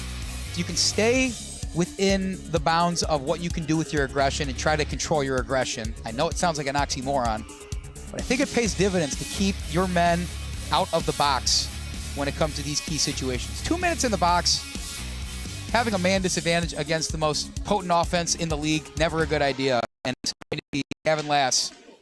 That's going to sit in there for 2 minutes. Providence Catholics held firm on the penalty kill so far. Can they continue with it, though? Kane's going to step out, dish it to Cchl, and they're going to get going back the other way. 4.5 minutes to go in the second period. Bennett going to be patient right now. Providence Catholic paying a bit up with the pressure they're going to get. Maybe they do want a shorthanded goal if they can get one. Ramos is just corralled by a couple defenders. Quickly back the other way. Carson Stone. The Celtic bench loving the fact that they're able to just continue to keep the puck just completely out of the zone for Bennett. And here we go. They have a chance of their own. 21. Cardwell. Luca DiCosola to Ryle. Rustled away, but Cannon's there to pick it up. He's got a couple options. Ryle. Bennett was offside by the skin of their teeth. Schlie was probably a foot over the line when Ryle entered the zone. 3 minutes, 40 seconds left in the second period. 55 seconds of 5-on-4 hockey for the Red Wings. They have their best face-off taker, if that's the term for it. Taking the face-off, dishes it up to his buddy in Tommy Dusek. This time Bennett stays on side. Ihde, right side. Over, shot on goal. Blocked, comes back out. Schlie's going to take it on the right wing. Back over Jimmy Cannon. Cross, left side. Not a whole lot of sauce on that, and it's frozen by the netminder in Drew Spencer.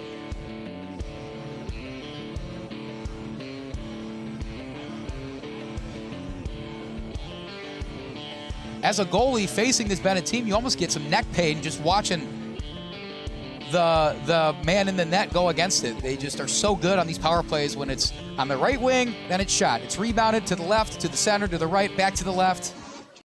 The chemistry exhibited by this Bennett team day in and day out is just really impressive. I think it's a great blueprint for coaches at this level.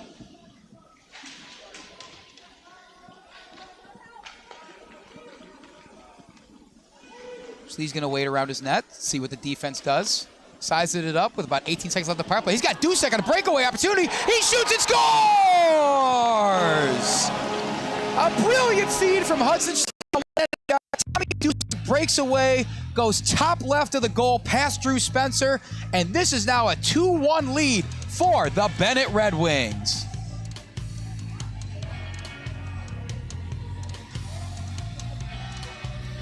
You just can't say it enough. This Bennett team is speed. Like Lightning McQueen they're going to get up and down as fast as they can. It was a opportunity quickly extinguished for Providence Catholic on the shorthanded chance there.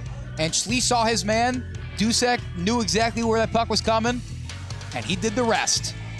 Drew Spencer's been great, but it's hard to stop an unabated chance at the goalie right there. You got to give all the credit in the world to the coaching and execution of the Benet Academy Red Wings. Now, 2-1 with 3 minutes to go in the second period.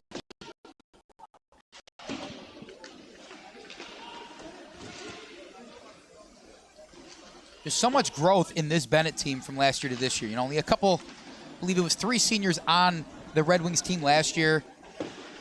And I think that hurt them in some cases. It's so much of hockey, despite being so physically demanding, is mental. The momentum shifts, what you have to do to overcome certain mental things. Big hit in the boards. O'Rourke's doing his thing. And now that there's a lot of seniors on this roster, I think the record speaks for itself in 12-0. But so many times they've been able to come back from facing clear adversity, whether on the whole ice or not. Ryle shoots, blocked. That's getting in the way of that number 9, Ryan Sturr. Puck flies up and over. Doesn't go out of play.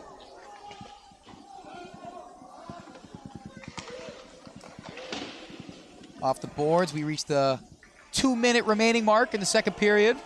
Coming all the way back down. Ref said no icing.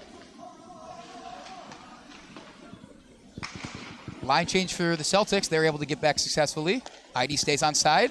He's going to slice. Dice. Poked out by Spencer. Left side all the way around the goal. Ring around the Rosie.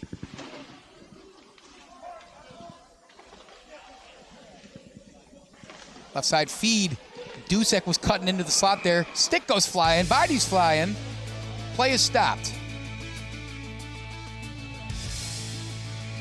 A bit of extracurricular activities over there by that net. Everybody seems to be content with the familiarities they got to exchange.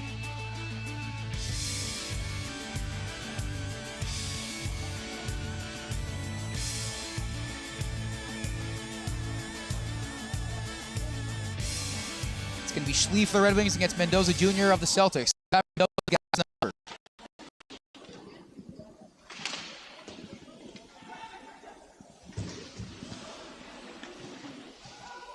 We're under a minute 20. Slow moving puck towards the crease. Grabbing it, trying to get out of there is Lass. And this time the other way, Mendoza Jr. Red Wings couldn't keep it in the zone. Up ahead. Defense is just too smothering. That first goal was rough, but every time that the Celtics have had a decent breakaway opportunity, Red Wings are just so smart knowing when to get back and using their athleticism to get back and get in front of the opponent. A couple more substitutions for Benet, and we'll see if they let this one play out. Rosenthal pokes it away. Looking for someone to feed it to. Back tap to Schlie. Schlie looks, stops, starts. And tried to dish it over there, but it got out to Poro.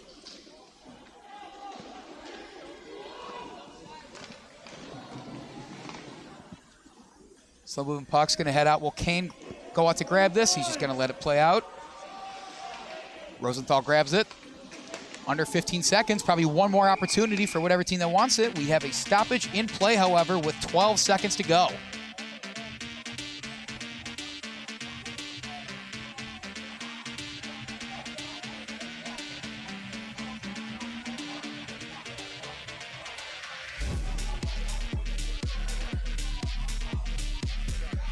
Seconds to go for both teams. You want to have a look at the goal, but you don't want to get too aggressive where you let up a silly goal right before you head into the locker room. You also don't want to commit a penalty, but unfortunately for Providence, they're going to have a man in the box for 2 minutes. So that'll include some time coming out of the locker room. Heading into the box, Benjamin Schwartz. Did not see the penalty they got him on. They got him on something. We are going to stop this face-off, and we're going to try again.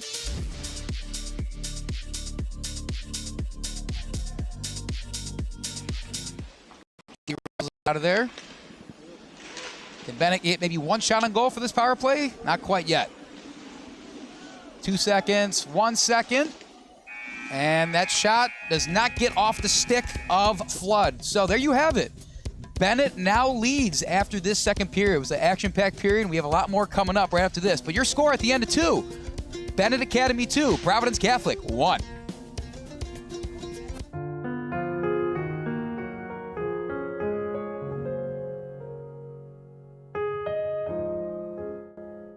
Brian's Garage Door Solutions. 25 years of expert residential and commercial garage door design, sales, and service, and almost 1,000 5-star Google reviews. Tate Enterprises. Design and remodeling for kitchens, basements, bathrooms, whole house, and home additions. Max Heads Custom Kick Drum Heads. Design online, upload, create, rock. If you're in a band, you need a Max Head.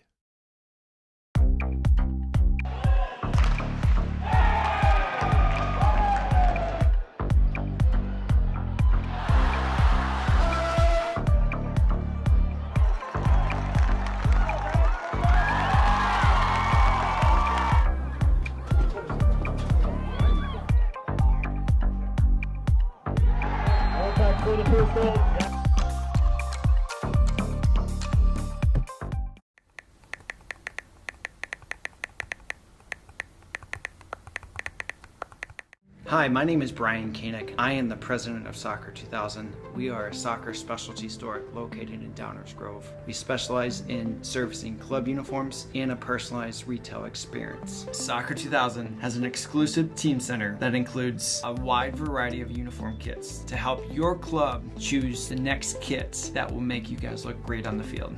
Contact us at 630-241-9500 or find us online at soccer2000.com.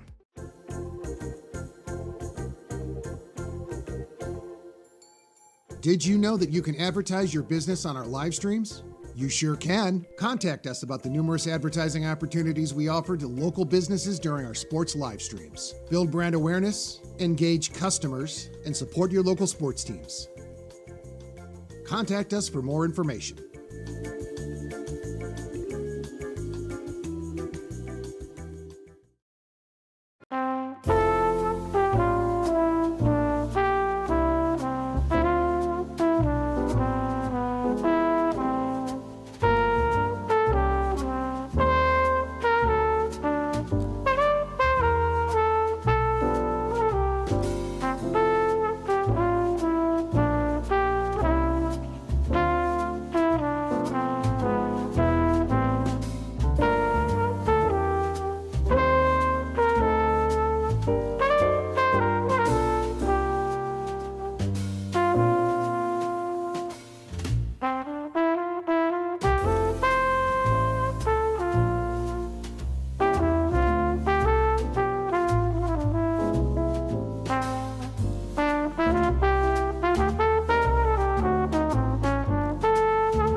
Right now, Benet is coming out on top. The score right now, Benet 2, Providence Catholic 1. Started out with a quick goal from Nikolas Coveney really early in this one. It was kind of a weird ping pong kind of thing. It was a slow moving puck, and he just kind of threw it in the back of the net past Joel Koehn. It was not the start that Benet wanted, but in such a heated rivalry, you never know how things are going to go. You know, it's hard to say that anything's really going to happen or any game's going to play out the way you think it is. That's just what happens in rivalries. So did not start out the way that Benet wanted to. Providence Catholic with a quick start. They answered with 2 goals by Joe Ihde and Tommy Dusek. Joe Ihde got it off a rebound opportunity, which Benet has been so good at day in and day out this season. And then Tommy Dusek got a nice feed from Hudson Schlie off of a save from their goalie Joel Koehn. Schlie kicked it all the way down the ice, past 2 blue lines to Tommy Dusek, and he did the rest in a 1-0 opportunity. Both of these teams, keep in mind, great offenses, both great on the power play. That's something to look out going forward. Neither team's defense really showing signs of, just not being able to keep up with the other squad, though. Yeah, I think what it really comes down to is just a couple pucks won in the net, because I think both goalies have been great. Both of the defenses are remaining stout. There's just a lot of talented skaters on both teams. So with that being said, names to watch out for. Obviously, the guys already said. Nikolas of Providence Catholic. He is their leading goal scorer and point getter. He's going to be the one with the puck in his hands the most in this final third period to try and even this one up or win it in the next 17 minutes. He's a name to watch out for. And when it comes to Benet, I see Tommy Dusek, Joe Ihde already on the board. You got to watch out where Hudson Schlie is. This is the reigning Cchl MVP, leading point getter in all of the leagues so far this season. And some other guys that are going to be with him, flanking him on the sides, Owen Ryle, the freshman, Luca DiCosola, Hudson Hollweck, who actually I don't even believe we've seen today. So I guess that's your breaking news update. How like the time to do it, I know. Either way, a lot more hockey action coming up after this on the special presentation of Benet Hockey here on Recruitlings. Brian's Garage Door Solutions. 25 years of expert residential and commercial garage door design, sales, and service, and almost 1,000 5-star Google reviews. Tate Enterprises. Design and remodeling for kitchens, basements, bathrooms, whole house, and home additions. Max Heads Custom Kick Drum Heads. Design online, upload, create, rock. If you're in a band, you need a Max Head.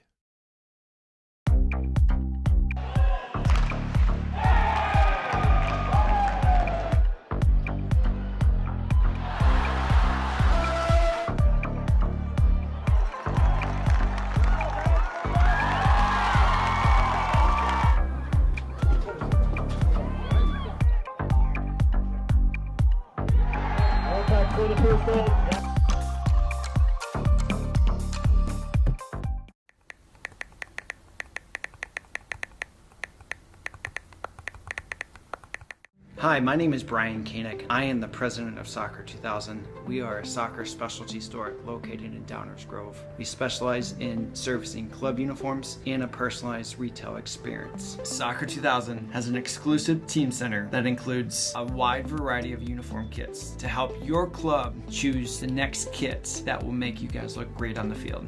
Contact us at 630-241-9500 or find us online at soccer2000.com.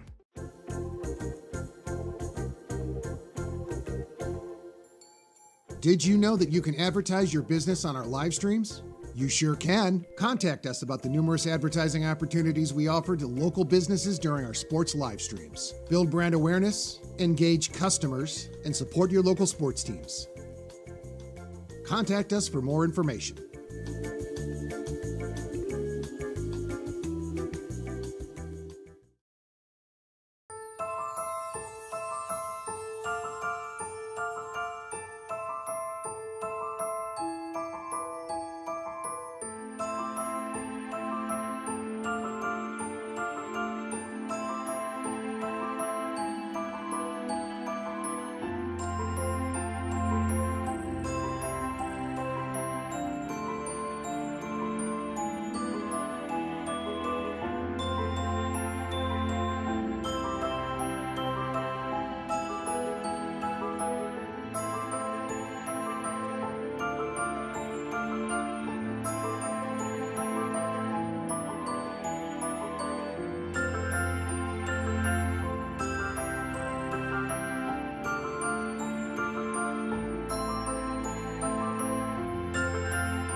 back in action for the third period of hockey from Seven Bridges Ice Arena, which feels a little bit like 7 degrees below Ice Arena right now. It is frigid in here, folks, let me tell you.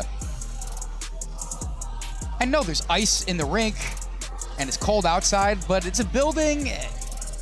I'm just gonna stop. I'll get off my soapbox. Either way, still have 17 minutes of hockey coming your way. Bennett's gonna start this one in 1:49 seconds of power play action. So they have some of their heavy hitters out on the ice. Schlie is next to Joe Ihde. Nikolas Hensel. And joining the party is Tommy Rogowski. Excuse me, that's Dusek. It's going to control this one and hopefully set the tempo for the third period. We've seen a lot of marvelous final frames from the Red Wings this year. They don't even have to make it marvelous. If they can come out with this one unscathed in the scoring thing, they cannot let up a goal. That's a good way to put it. They'll come out victorious in this one. Schlie to Ihde, back out to Schlie. No, Ihde's going to work with it on the boards. To Hensel, wraparound opportunity, absorbs a big hit. Right in the slot, intercepted. Great job of tracking that puck by number 16, Joseph Ramos. We do get a stoppage in play. Thought for a second it would be icing, but since Providence Catholic's on the power play, icing does not come into play.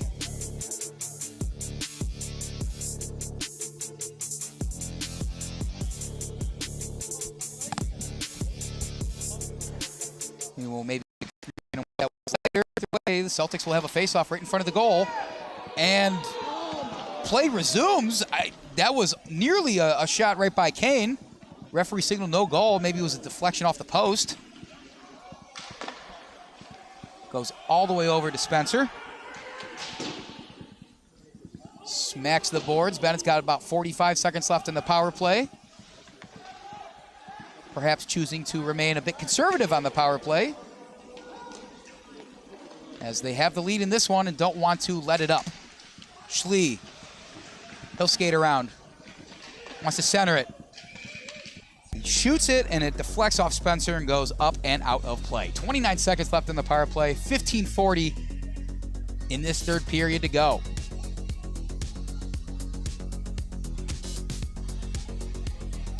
You look at the road ahead for this Benet Red Wing team. Obviously, Providence Catholic today, and the rest of their CCHL action is as follows.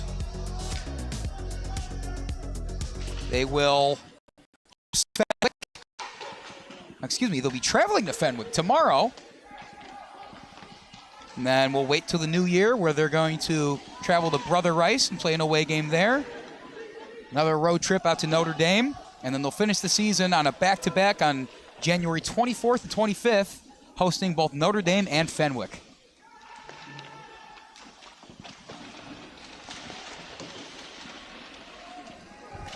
Providence Catholic, much of the same for the rest of their CCHL season. After tonight, they'll wait till Friday to play their next league action game, as Spencer's going to freeze that puck. That's Friday, January 3rd. They will host Fenwick, and then they finish out with a 3-game road trip on the season. We'll play Marmion, Marist, in Brother Rice in that order.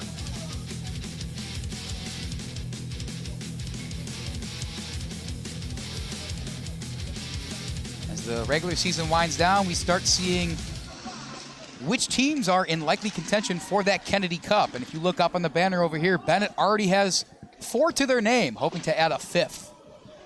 They are certainly the team to beat right now. Puck in front of the net, saved by Koehn. I think that was Ramos that tried to put it through the 5-hole of Koehn. It was a bit too far out, not enough sauce on it though, and there was a water bottle that flipped off the goal onto the ice. Benet plays on. The puck goes right by that water bottle and it flings all the way around. Flings all the way around the Providence Catholic's bench. That really worked out well. Didn't have to stop play for that or anything. Sorry. That was just silly.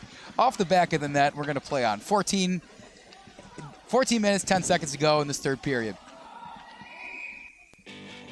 And we will see a stoppage in play. Get a couple substitutions in for Benet.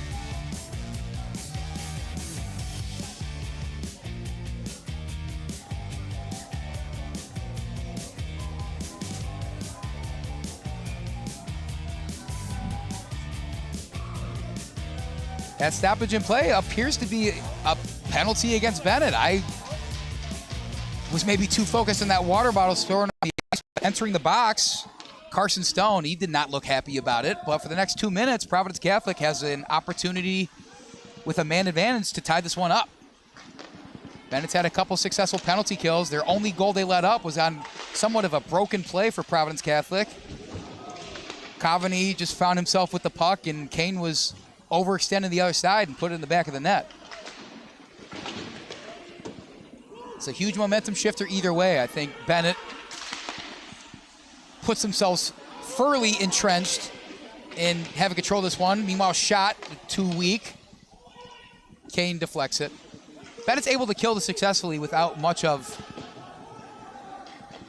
a genuine attempt at the goal from Providence Catholic. I think it bodes well for them in demoralizing the Celtics. But if the Celtics are able to put one in the back of the net and make this an even game heading into the final 12 and a half minutes or so, it's pretty much a coin flip from there and who's going to take this one home. Shot off the post! Oh, goodness.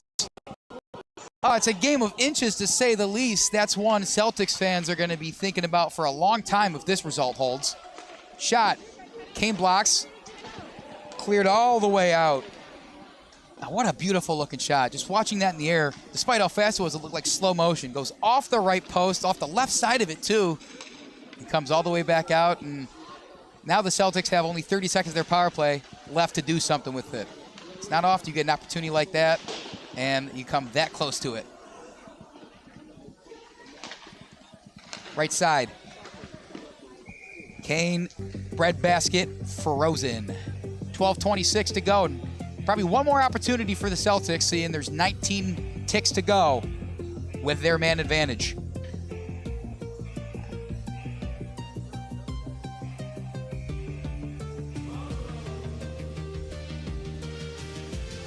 Schlie's in the face-off circle, opposite Mendoza Jr. Mendoza Jr. wins the one.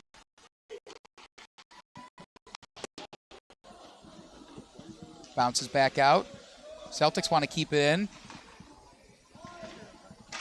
Hensel doing a bit of a dance over there to try and get it out. Now a couple guys scoop it out and does go Bennett's way. And they're back to even strength. Skating back onto the ice, there's Carson Stone. 12 minutes to go. Frasco got to be careful getting it out there. He's going to get the puck back.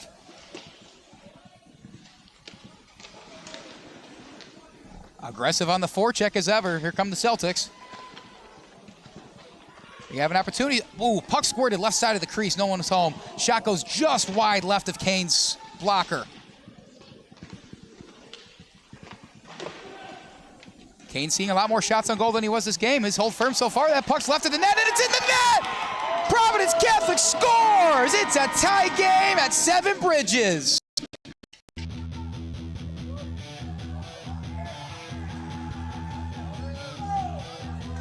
Just as soon as the power play ends, Providence Catholic, once Bennett's back at even strength, takes advantage. I'm looking back at the replay here to see exactly how that puck traveled to the back of the net.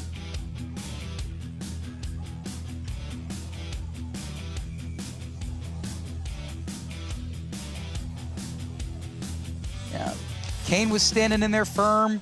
A lot of saves on his part. Maybe just one too many rebound opportunities. And it looked like it was the tandem of number 11, Nicolas Coveney, getting onto the action again, and then number 29, Andrew Rodriguez, who were the ones responsible for putting that in. I'll give the assist to Coveney and the goal to Andrew Rodriguez. So Coveney responsible for both points that you see on the board for the Celtics. A huge momentum-shifting goal.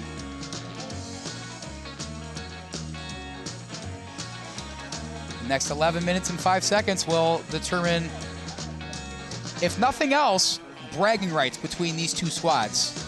It might not be super significant in the standings of the CCHL, but you ask any player on either of these teams or the fans in the stands, it's not always about the standings. It's about who can stand there at the end on center ice and say, we came out victorious. And meanwhile, I was reviewing that goal. We had some action on the ice. We're going to see a penalty against Providence Catholic this time. Heading to the box is the man who just put the puck in the net, Andrew Rodriguez, for 2 minutes.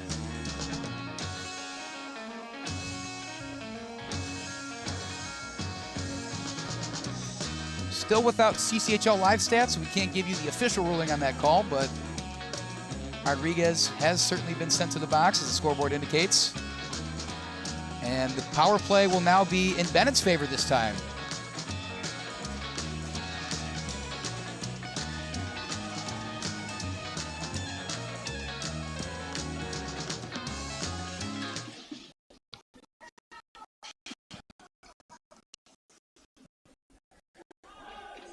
And they just updated the scoreboard. There's now 2 people in the box for Providence Catholic. It was Rodriguez that we already mentioned, but also in there is number 22, Henry Gagliardi.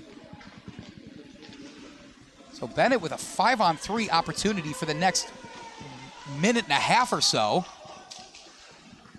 This is playing right to their advantage in what they're able to do in the power play. And they're going to try and make the most of it. That puck's in the net! Bennett scores!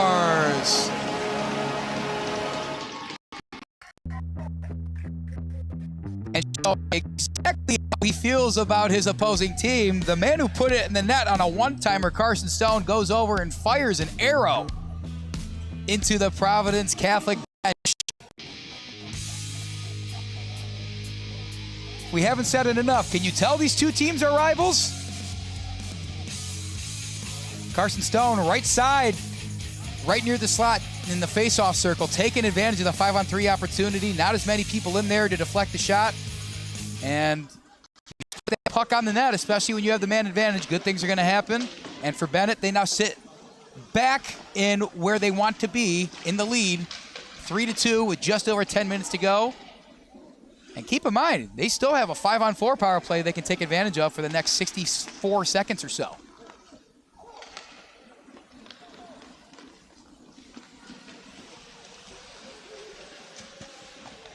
That's one word to describe Bennett this year, though, is resilient. They weren't facing too much adversity. Sure, they were down a goal. They certainly came back and made it a game in their favor. After a great penalty kill, they let another one up and then immediately come back with a goal of their own. It just speaks to what they're able to do no matter the position they find themselves in. It's the type of hockey that coaches love, what parents want their kids to learn. Just a very mentally sharp squad top to bottom. Because this is no team to scoff at in the Celtics. Shot wide. Following up on that poke away was Dentice. Rosenthal back up left to Schlie. He's going to take it all the way around. Now he's going to let it go to Dentice. Schlie's waiting for his moment by the goal, but it went right over his stick. And it does get out of the zone with the power play ending. Back to even strength for Providence Catholic, but the damage has been done. Bennett now leads 3-2. We are under 9 minutes to play at Seven Bridges Ice Arena.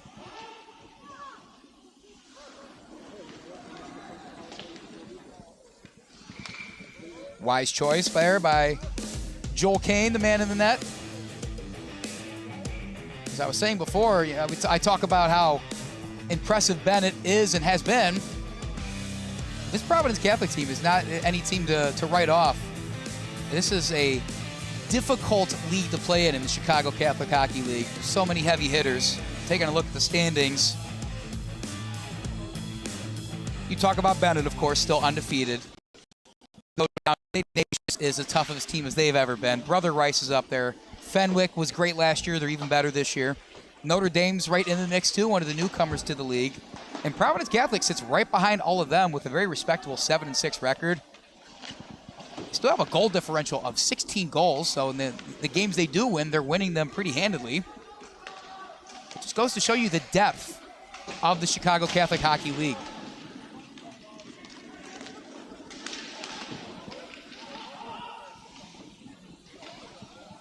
Providence Catholic is by no means out of it. Benet should not let the foot off the gas. They can stay out of the box and keep it at even strength. Play the brand of hockey they know best, though. This one might be in favor of the Red Wings. Up ahead, grabbing that one, Poro. Smacking at him with Stir. Stir did get it away, but it's back to Ryle for the Red Wings. He pushes it up. Stir couldn't quite, it's Ayala, excuse me. Had a swing and a miss, but got it back. Puck goes off the boards. Karam's way up and out to the opposite blue line. O'Rourke's got it right at the center line. Will he skate through the neutral zone himself? Yes, he will. He's going to dump it all the way around. Who's there to grab it?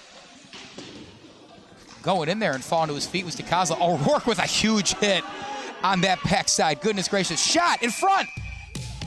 Play blown dead before anything could happen. There was two Benet skaters and Dusek and DiCosola looking to do some damage there. But the referee blows it dead. Let's see why that is.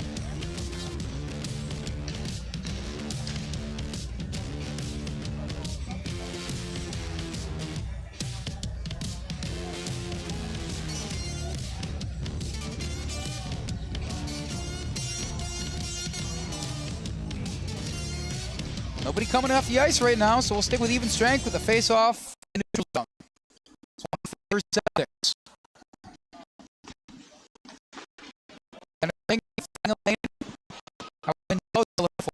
Out of his reach. Celtics met with a couple Benet defenders, and they're pushing it the other way. Poro's up ahead. Can he grab this and stay on side? Puck flicks over. Spencer's got to turn around. Benet just... I thought they kept it in the zone. Maybe it's not an offside call. Maybe we have a penalty.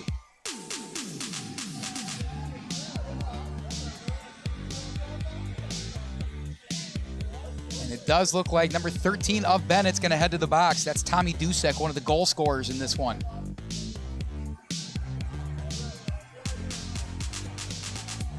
Providence Catholic with an opportunity. They have a man advantage for 2 minutes. They've scored the equalizer once already. Can they do it again? And that last goal to tie it up at 2-2 came right after the power play. They were able to keep in the zone a lot and perhaps just got Benet's defense at a point of weakness. This time they have the man advantage. What are they going to be able to do with it? Right side. Dish back out in the slot. He's met with some defense by Schlie. Coveney, he's got a goal in this one and an assist. Right side on the wing. He's going to shoot. Koehn kind of double or hops that one right into his mitt.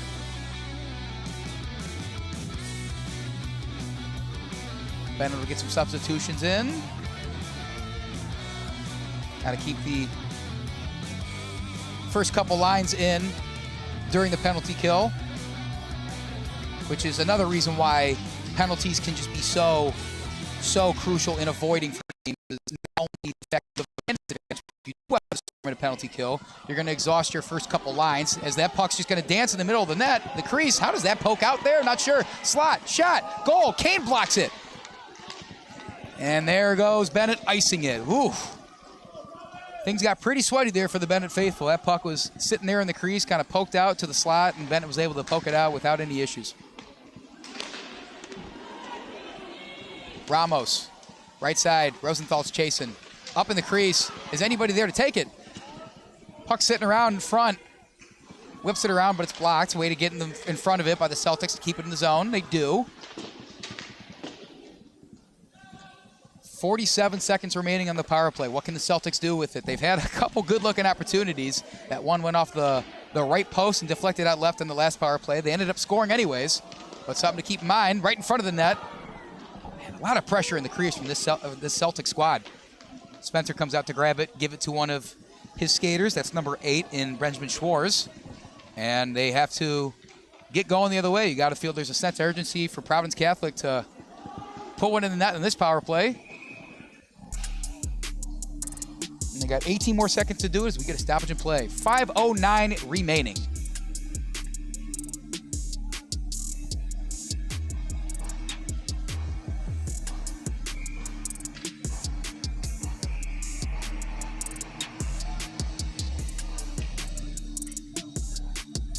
I think it was an icing call against Providence Catholic.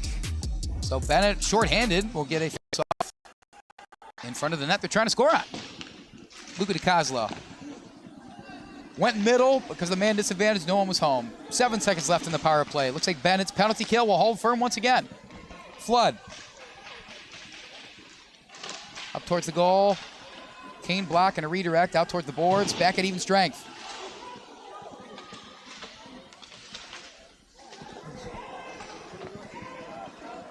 Two defenders send Hunter Long to the ice. 4:37 to go. Benet leads 3-2. What's at stake here in this one? Other than the bragging rights of the rivalry, a Benet win moves them to a still undefeated 13-0 in league play. Of course, a loss will ruin that undefeated record and advance Providence to an 8-6 record in the league and puts them in contention right next to Notre Dame and that 4th spot in the division right now. That puck goes flying. That's a free souvenir. We get another quick stoppage.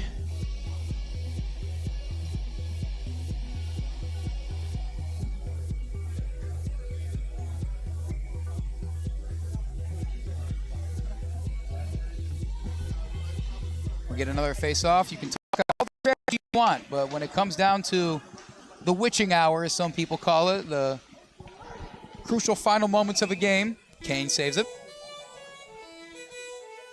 It's just a lot about determination, conditioning, mental fortitude, whatever semantics you want to throw at it. Strategy is such a big part of hockey, but in so many ways you have to be tough. And I think a lot of times when it comes down to this, it's team toughness that shows the most. And here we go. Bennett's got it the other way, falling to his feet. No call, just looked like he maybe slipped there. Ooh, dangerous. Shot right back towards the goalie, but then pushed back towards the back of the boards by number 9, Ryan Sturr. Left side, Stone's got it. No, he doesn't. Back up, it's Dusek. Hensel and Schlie trying to get it back on this forecheck. Can they keep it in the zone? Celtics say no, back the other way. Skating by himself, but it's quickly stolen back. McGee had it, did not have it, and then now it's up to Schlie, left side. Backside, one-timer. Ooh, deflected. Great way to get in front of it by Alexander Kuchowski, who loses his stick in trying to battle with, Hensel on that backside.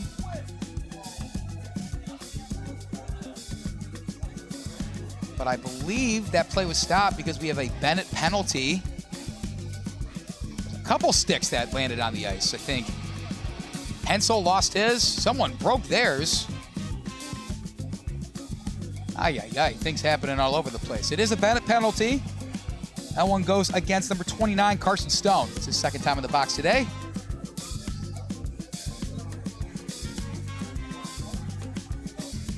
So Benet with another penalty kill ahead of them. They have been great all day, have not let up a goal when they are down a man. And this is a time they could use yet another one. Win the face-off. And I think head coach Andrew Schlie would be more than okay with telling his team, ice, ice, ice. That puck does go in! What an angle! I take it back. It was a pretty awkward angle that puck was shot at. I'm going to take a look back at the one. That was number 13 of Providence Catholic, John Mendoza Jr., who's certainly a force with the puck in his possession. That shot it from that right side at just an angle that didn't quite make sense. I thought it hit the back left of that left post and went in. The referee says no. So Providence Catholic will continue their power play with 1:50 left on that and 3.5 minutes to go in the game. Take a look over there. They're going to switch Mendoza out of the faceoff circle. Wow. Most roller coaster that was for 3 or 4 seconds there. Providence Catholic plays on. Another shot from that same spot as Mendoza.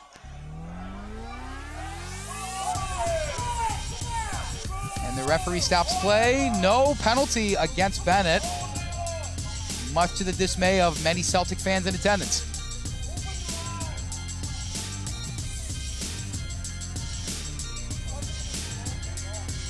Mendoza against Schlie. These are the two best face-off guys for either team. Talk about everybody want to get this puck as much as they can. At what point, if you're Providence Catholic and head coach Nick Ayasicano, do you begin to start thinking about pulling the goalie maybe on this power play to not only have a 5-4 advantage, but a 6-4 one?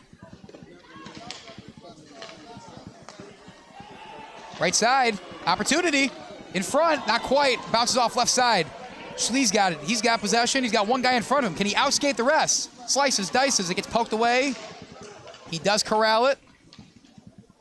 Gets a little shove from Ramos. People clamoring for a too many men in the ice call. Referee keeps the arms down. We play on.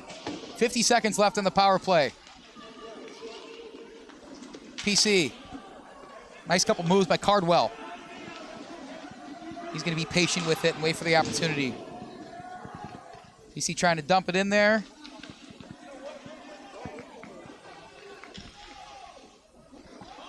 Gagliardi up ahead. Deflected. Conveny. He's got his name all over the stat sheet today for this Celtic squad. Through the neutral zone. Flood dishes it ahead. 15 seconds left with a man advantage. The goalie, Drew Spencer, remains on the ice for the Celtics. Have to imagine that may change in the coming seconds after this power play finishes and the Celtics are able to get it back into the zone. I'll keep my eye on them, folks, of course. Benet showing no signs of wanting to sit back with this one, though. Owen Ryle tried to wait for Ihde to get back on side, did not wait long enough. So with a minute 30 go, we're back, a minute 32 go, rather. We're back at even strength. Benet with a slim 1-goal lead. And we are going to get a timeout. I believe it was Coach Ayasicano of Providence Catholic that called it. So we're going to take a quick break for this.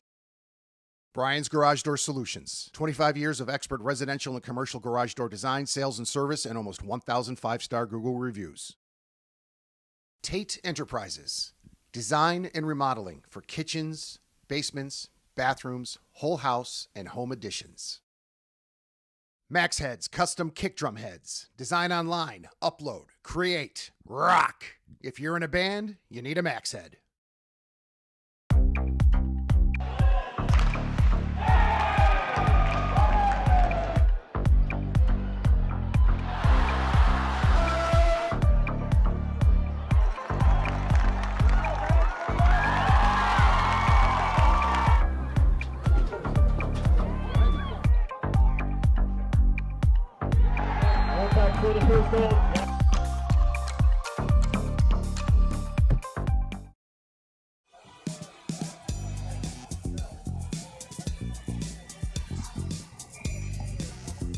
We're going to resume action from Seven Bridges Ice Arena after the timeout. I think that's a wise intermission to take if you are head coach Nick Ayasicano of this Providence Catholic team. Try to get you guys well rested and knowledgeable about the situation. But with this stuff, they can control the puck. They can probably just ride this one out. Providence Catholic not taking that for an answer, though. Dishing it up. Ramos had it, lost it. Karras has it. He's going to skate all the way around. Pretty deep in for a defenseman. He shoots, actually, and it deflects off of Spencer. Schlie sends it towards the net. Great job by Providence Catholic defense to stop these shots, but they got to get something going the other way if they want an opportunity. And I think this might be the one for them right here. Up ahead, Ramos couldn't get his stick on it. And Drew Spencer skating off the ice. Here we go. Providence Catholic has officially pulled the goalie. And with 48.1 seconds to go, that puck was iced. So Bennett's going to take this 3-2 lead. The final minute. And if they hold off Providence Catholic's scoring effort for the next 48 seconds, they will remain undefeated in the Chicago Catholic Hockey League.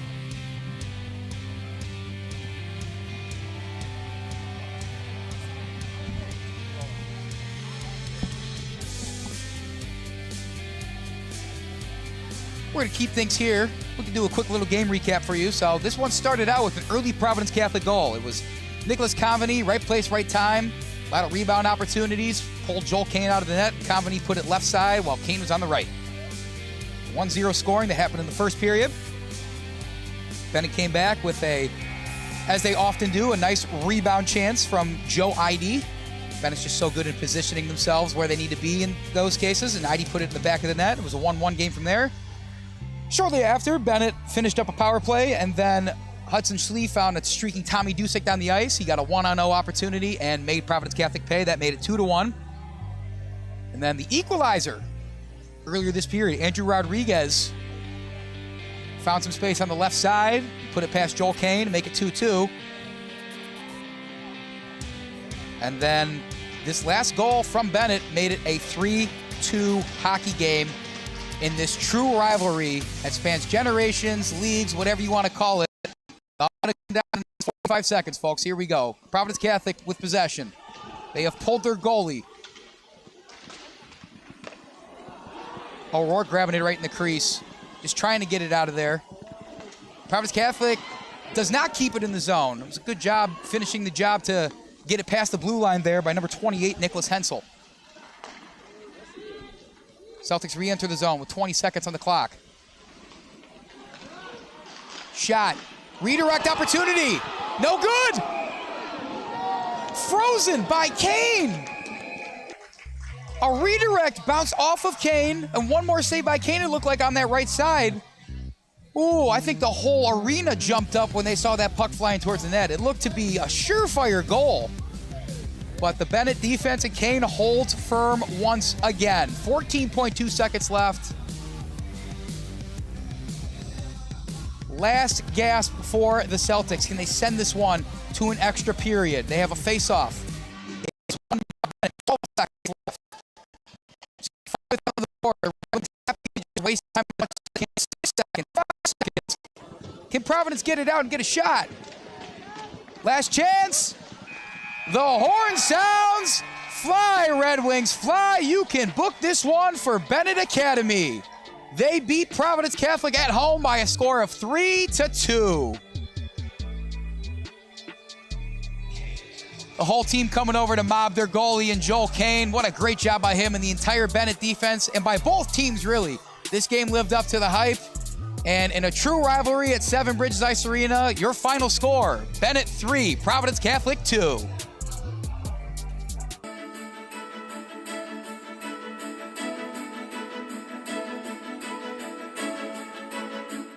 Brian's Garage Door Solutions. 25 years of expert residential and commercial garage door design, sales, and service, and almost 1,000 5-star Google reviews.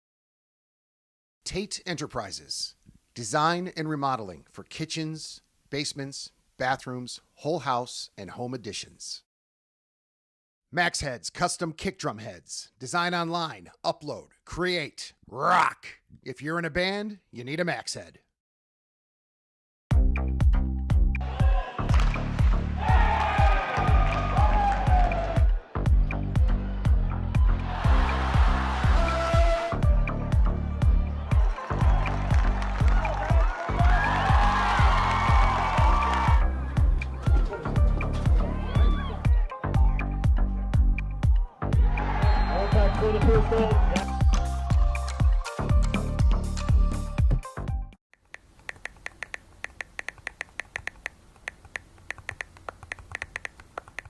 Hi, my name is Brian Koehn. I am the president of Soccer 2000. We are a soccer specialty store located in Downers Grove. We specialize in servicing club uniforms and a personalized retail experience. Soccer 2000 has an exclusive team center that includes a wide variety of uniform kits to help your club choose the next kits that will make you guys look great on the field.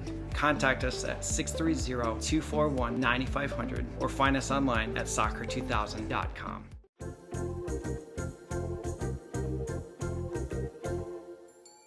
Did you know that you can advertise your business on our live streams? You sure can. Contact us about the numerous advertising opportunities we offer to local businesses during our sports live streams. Build brand awareness, engage customers, and support your local sports teams.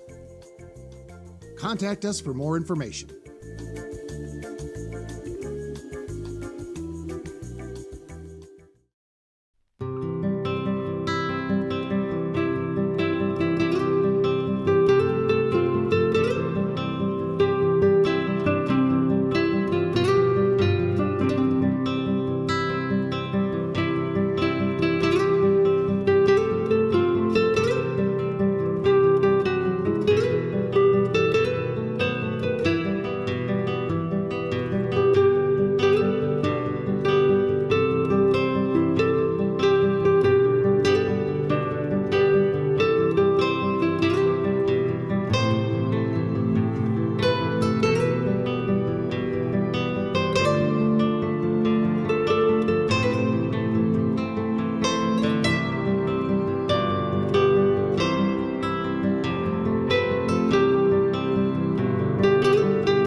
Benet Academy take on Providence Catholic and win by a score of 3-2 at home at Seven Bridges Ice Arena. Standing next to me is Bennett's very own Cade Rosenthal. Cade, first off, undefeated record still, and you did it against one of your biggest rivals in Providence Catholic. First off, how you feeling, man? I mean, I'm feeling great. Obviously, it's a big win. I do feel like we could improve a little bit more, especially on the puck movement, from goalies to defense all the way to forwards. But at the end of the day, a win's a win. We just got to keep it up and keep moving on and progressing from here. Yeah, kind of a slow start for you guys. Providence Catholic did lead off with the scoring. For sure. How did you guys bounce back from that mentally, strategically? What did you guys do to get back into this one? It was definitely on the bench from the coaches of the players. We kind of all talked through it with each other. We came together, talked it out and really pushed ourselves with mental fortitude. That's one of the common things we push for, and that's really helped us throughout the season, and definitely bouncing back from those first goals against. So, yeah, and the one thing about Benet, that offense gets going, and it gets going in a hurry. Oh, yeah, especially on that power play.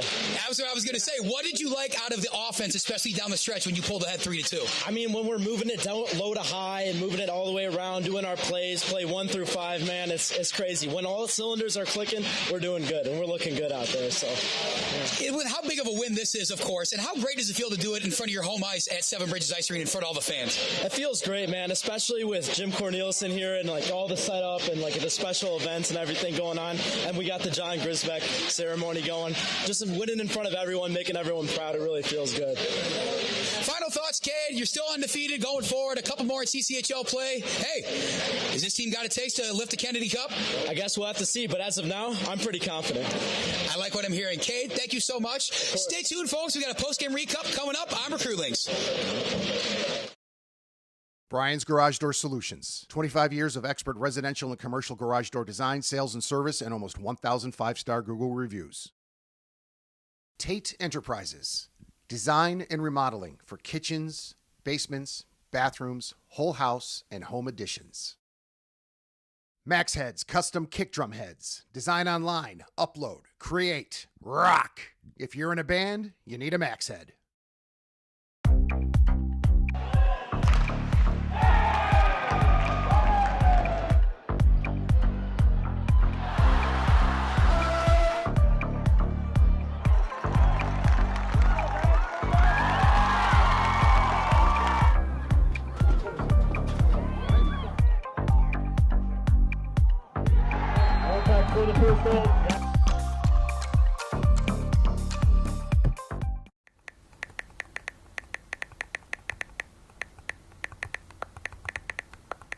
Hi, my name is Brian Koehn. I am the president of Soccer 2000. We are a soccer specialty store located in Downers Grove. We specialize in servicing club uniforms and a personalized retail experience. Soccer 2000 has an exclusive team center that includes a wide variety of uniform kits to help your club choose the next kits that will make you guys look great on the field. Contact us at 630-241-9500 or find us online at soccer2000.com.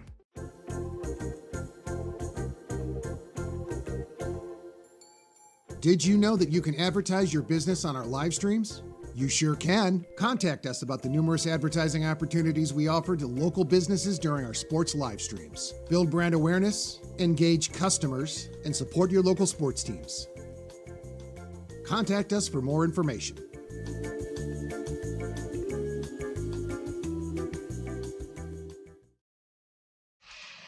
Welcome back to the broadcast booth, everybody. Thanks for sticking with us. My name's Andy Diedrich. We saw a whole bunch of hockey today, and the good part about it is it was all really good hockey. You know, starting off the day with the JV game, Providence Catholic came out on top by a score of 4-2. It was just phenomenal hockey start to finish. We just saw the varsity game finish up. Benet stays undefeated in the CCHL, and they beat their rivals in Providence Catholic by a score of 3-2. It was just so great start to finish. We had the ceremony for Coach John Grisbeck. We had Jim Corneliuson here singing the national anthem, the Blackhawks singer. It was just phenomenal atmosphere. Seven Bridges was packed, and the hockey paid off as well. So we'll do a little bit of recap of that varsity game, of course. And we just talked to Cade Rosenthal post-game. He said that as great of a game it was for them coming out on top and coming back from a 1-goal deficit, there's a lot of things they can improve on. You know, of course, for the Providence Catholic Celtics, they had Nick Coveney with that first goal really early on, kind of a broken play, got it off a rebound, just put it where Joel Koehn, the goalie for Benet, was not. And that led to an early lead, but that did not daunt Benet at all. They came back, and they came back hard. Joe Ihde led off the scoring for the Red Wings with a rebound opportunity of his own, something the Red Wings are so very good at day in and day out. And going on from there, it was a 1-1 game for a while until Tommy Dusek got a feed from Hudson Schlie all the way down on the other end of the ice to make it 2-1. And it looked like things were trending in Bennett's way until it was Andrew Rodriguez for the Celtics that was put the equalizer in the back of the net that really started to scare some of the Bennett fans in attendance. That undefeated record may be coming to a close against their arch rival. Did not happen, though. Once Bennett retook the ice, put that goal in late in the third, that was about it. The atmosphere was great. I think it was just so great to see so many people here today. Seven Bridges Ice Arena is a great venue. Bennett has been just so impressive in many different facets of the game. I think there's a lot that they would have liked to done better. They're just really great on the power play, and that pushed them ahead of this one. Other than that, I mean, it was, regardless of who you rooted for, I think both teams have a lot of positives to take away from this one. And with that being said, Bennett is now 13-0 in the CCHL play. They still sit in first by a wide margin. Providence Catholic falls to 7-7. They sit just about in the middle. They're still the 5th seed in the CCHL as of today. We'll see how the game plays out. Coming up ahead for Providence Catholic, they got a couple more games, which is why I'm looking at my handy-dandy computer over here. They finish out the season against Fenwick, Marmion, Marist, and Brother Rice. And as for Bennett, they will finish out their season a couple times back here at Seven Bridges. But first up, they're going to have to take on Fenwick, Brother Rice, Notre Dame away, and they finish the season at home against Notre Dame and Fenwick once again. So with all that being said, thank you for tuning in today to this very special doubleheader broadcast here on Recruitlings. My name's Andy Diedrich, and for the rest of the crew, please drive home safely.